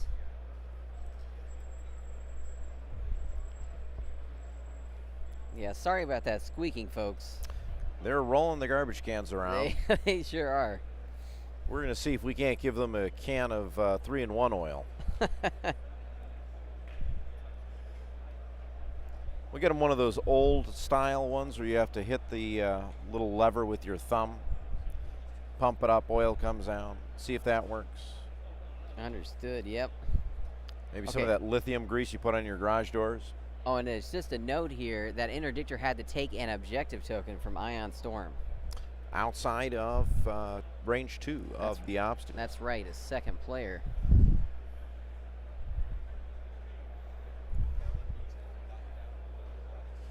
Valen Rudar has moved in to lock down the interceptors on James's side.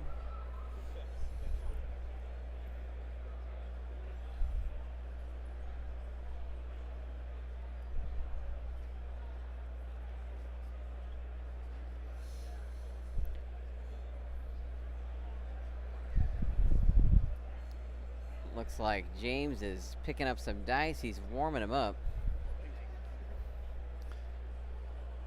James uses the dice. It helps relax him as he's thinking for his next move. He does.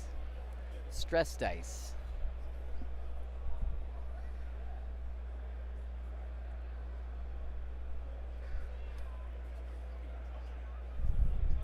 Teltravura. Here we go. Dice roll. 1 damage. Counter back. Looks like swarm reroll. Miss.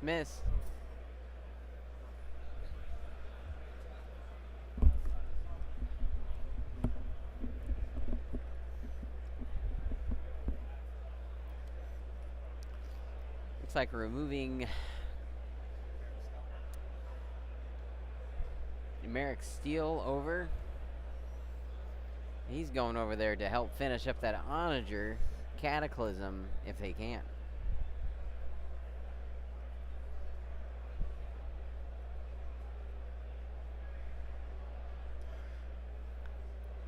Well, if it's not the quality of our mics that are picking up all this squeaking, I think our last remaining Kawaki and Monkey Lizard intern is screaming into one of the spares. That's true. I ate the other one for lunch. It was tasty, wasn't it? It was. A little sriracha barbecue. I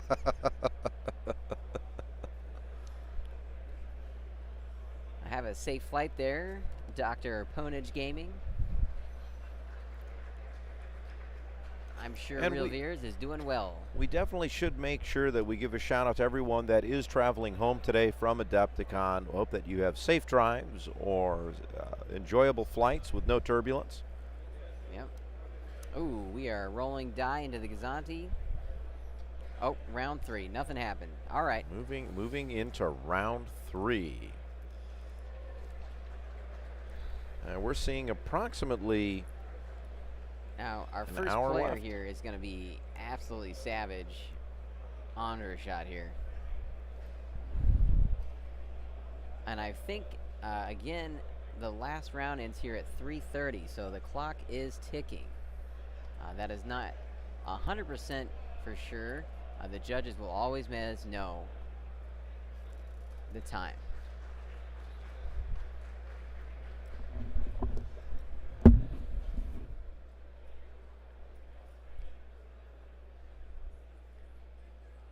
All right, we are getting all of our dials set here.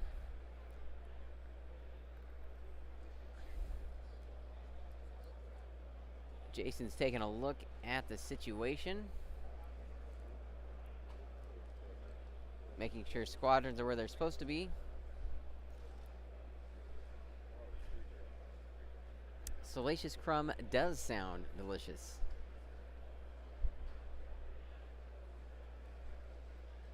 So Yeah. confirmed with the judges. Oh, I'm sorry. There's What? 52 minutes. 52 minutes left. Someone would like to see the Ion Storm objective card. Can we bring that back up? We can do that. Not a problem. Cataclysm, navigate. Here comes our dice roll. Front of the onager.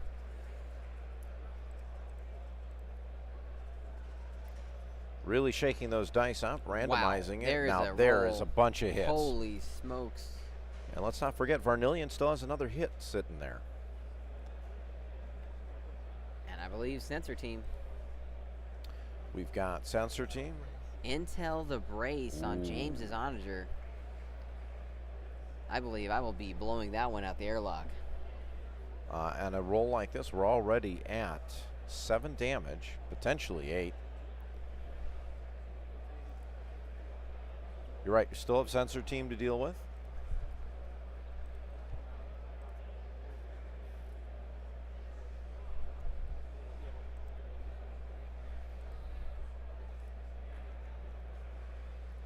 Trying to decide if he wants to spend one of his dice to make one of them a accuracy.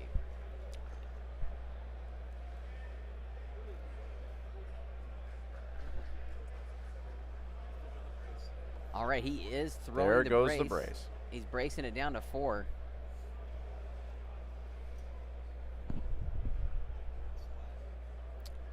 Red crit splash damage.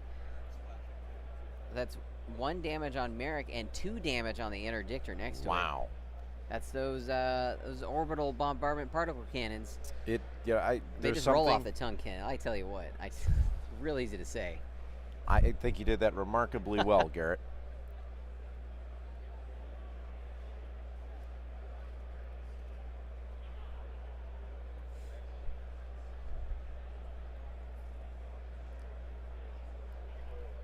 Can we get a shield update, Adrian, on that onager?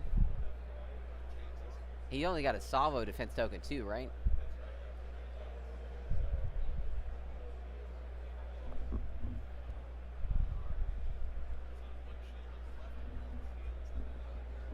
One shield on the left.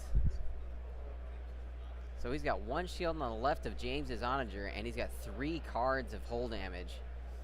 And there's a whole nother Ramadi onager that still needs to take his shot.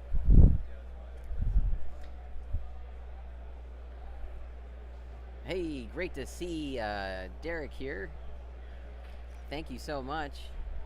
Dropping by in chat and in person.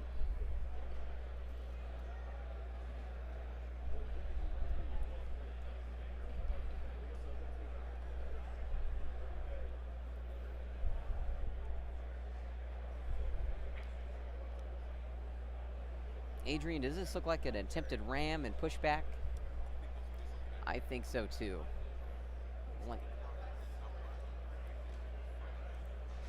Yep, that's put another damage card on him.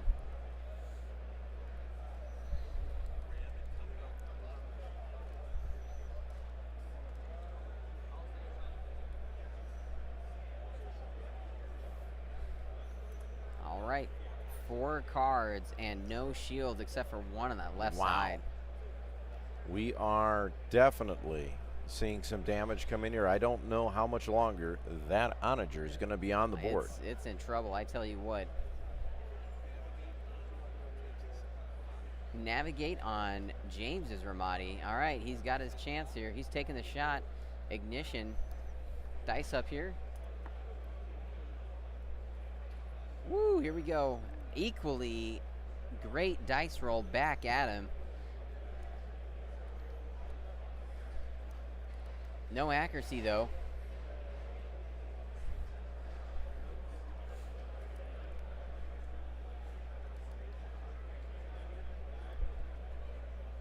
All right, there it is. His Gunner Chief Arnellian red critical put in.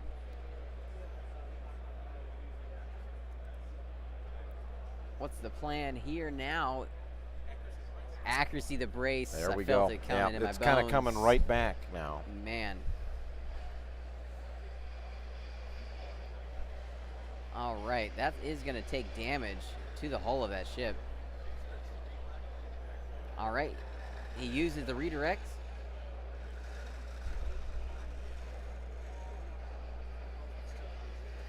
Two cards to the hull of Jason's Onager. And he's going to do his best here to jump over here. He does not want to ram. They are going to ram. They're ramming. There's another set of damage cards coming out. That puts, I believe, 5 or 6 on James's Onager. Worth noting that Derek has just in the chat a little minute ago said thank you for all of our hard work, and I want to just return the favor, letting Derek know all the work he's done here at AdeptiCon is well appreciated, along with their 3 TO judges, Dennis, Stewart, and Simon, who most of you will probably know better by Problems, Stu Bucket, and Captain Ostomer. But they have been doing a lot of work at the during the tournament, and they've been excellent judges. And Derek has also been out here standing on a few tables, so you know, hopefully everyone has had a great experience with them. I think so. All right, we got Valen and Generic. We had a squadron commander Looked like revealed there might on be 2 Ramadi's there. Onager.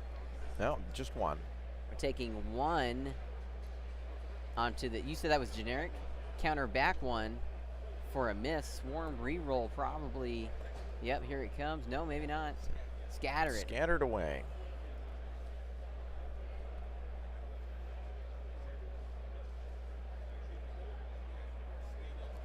Sierra into the Generic. Sienna.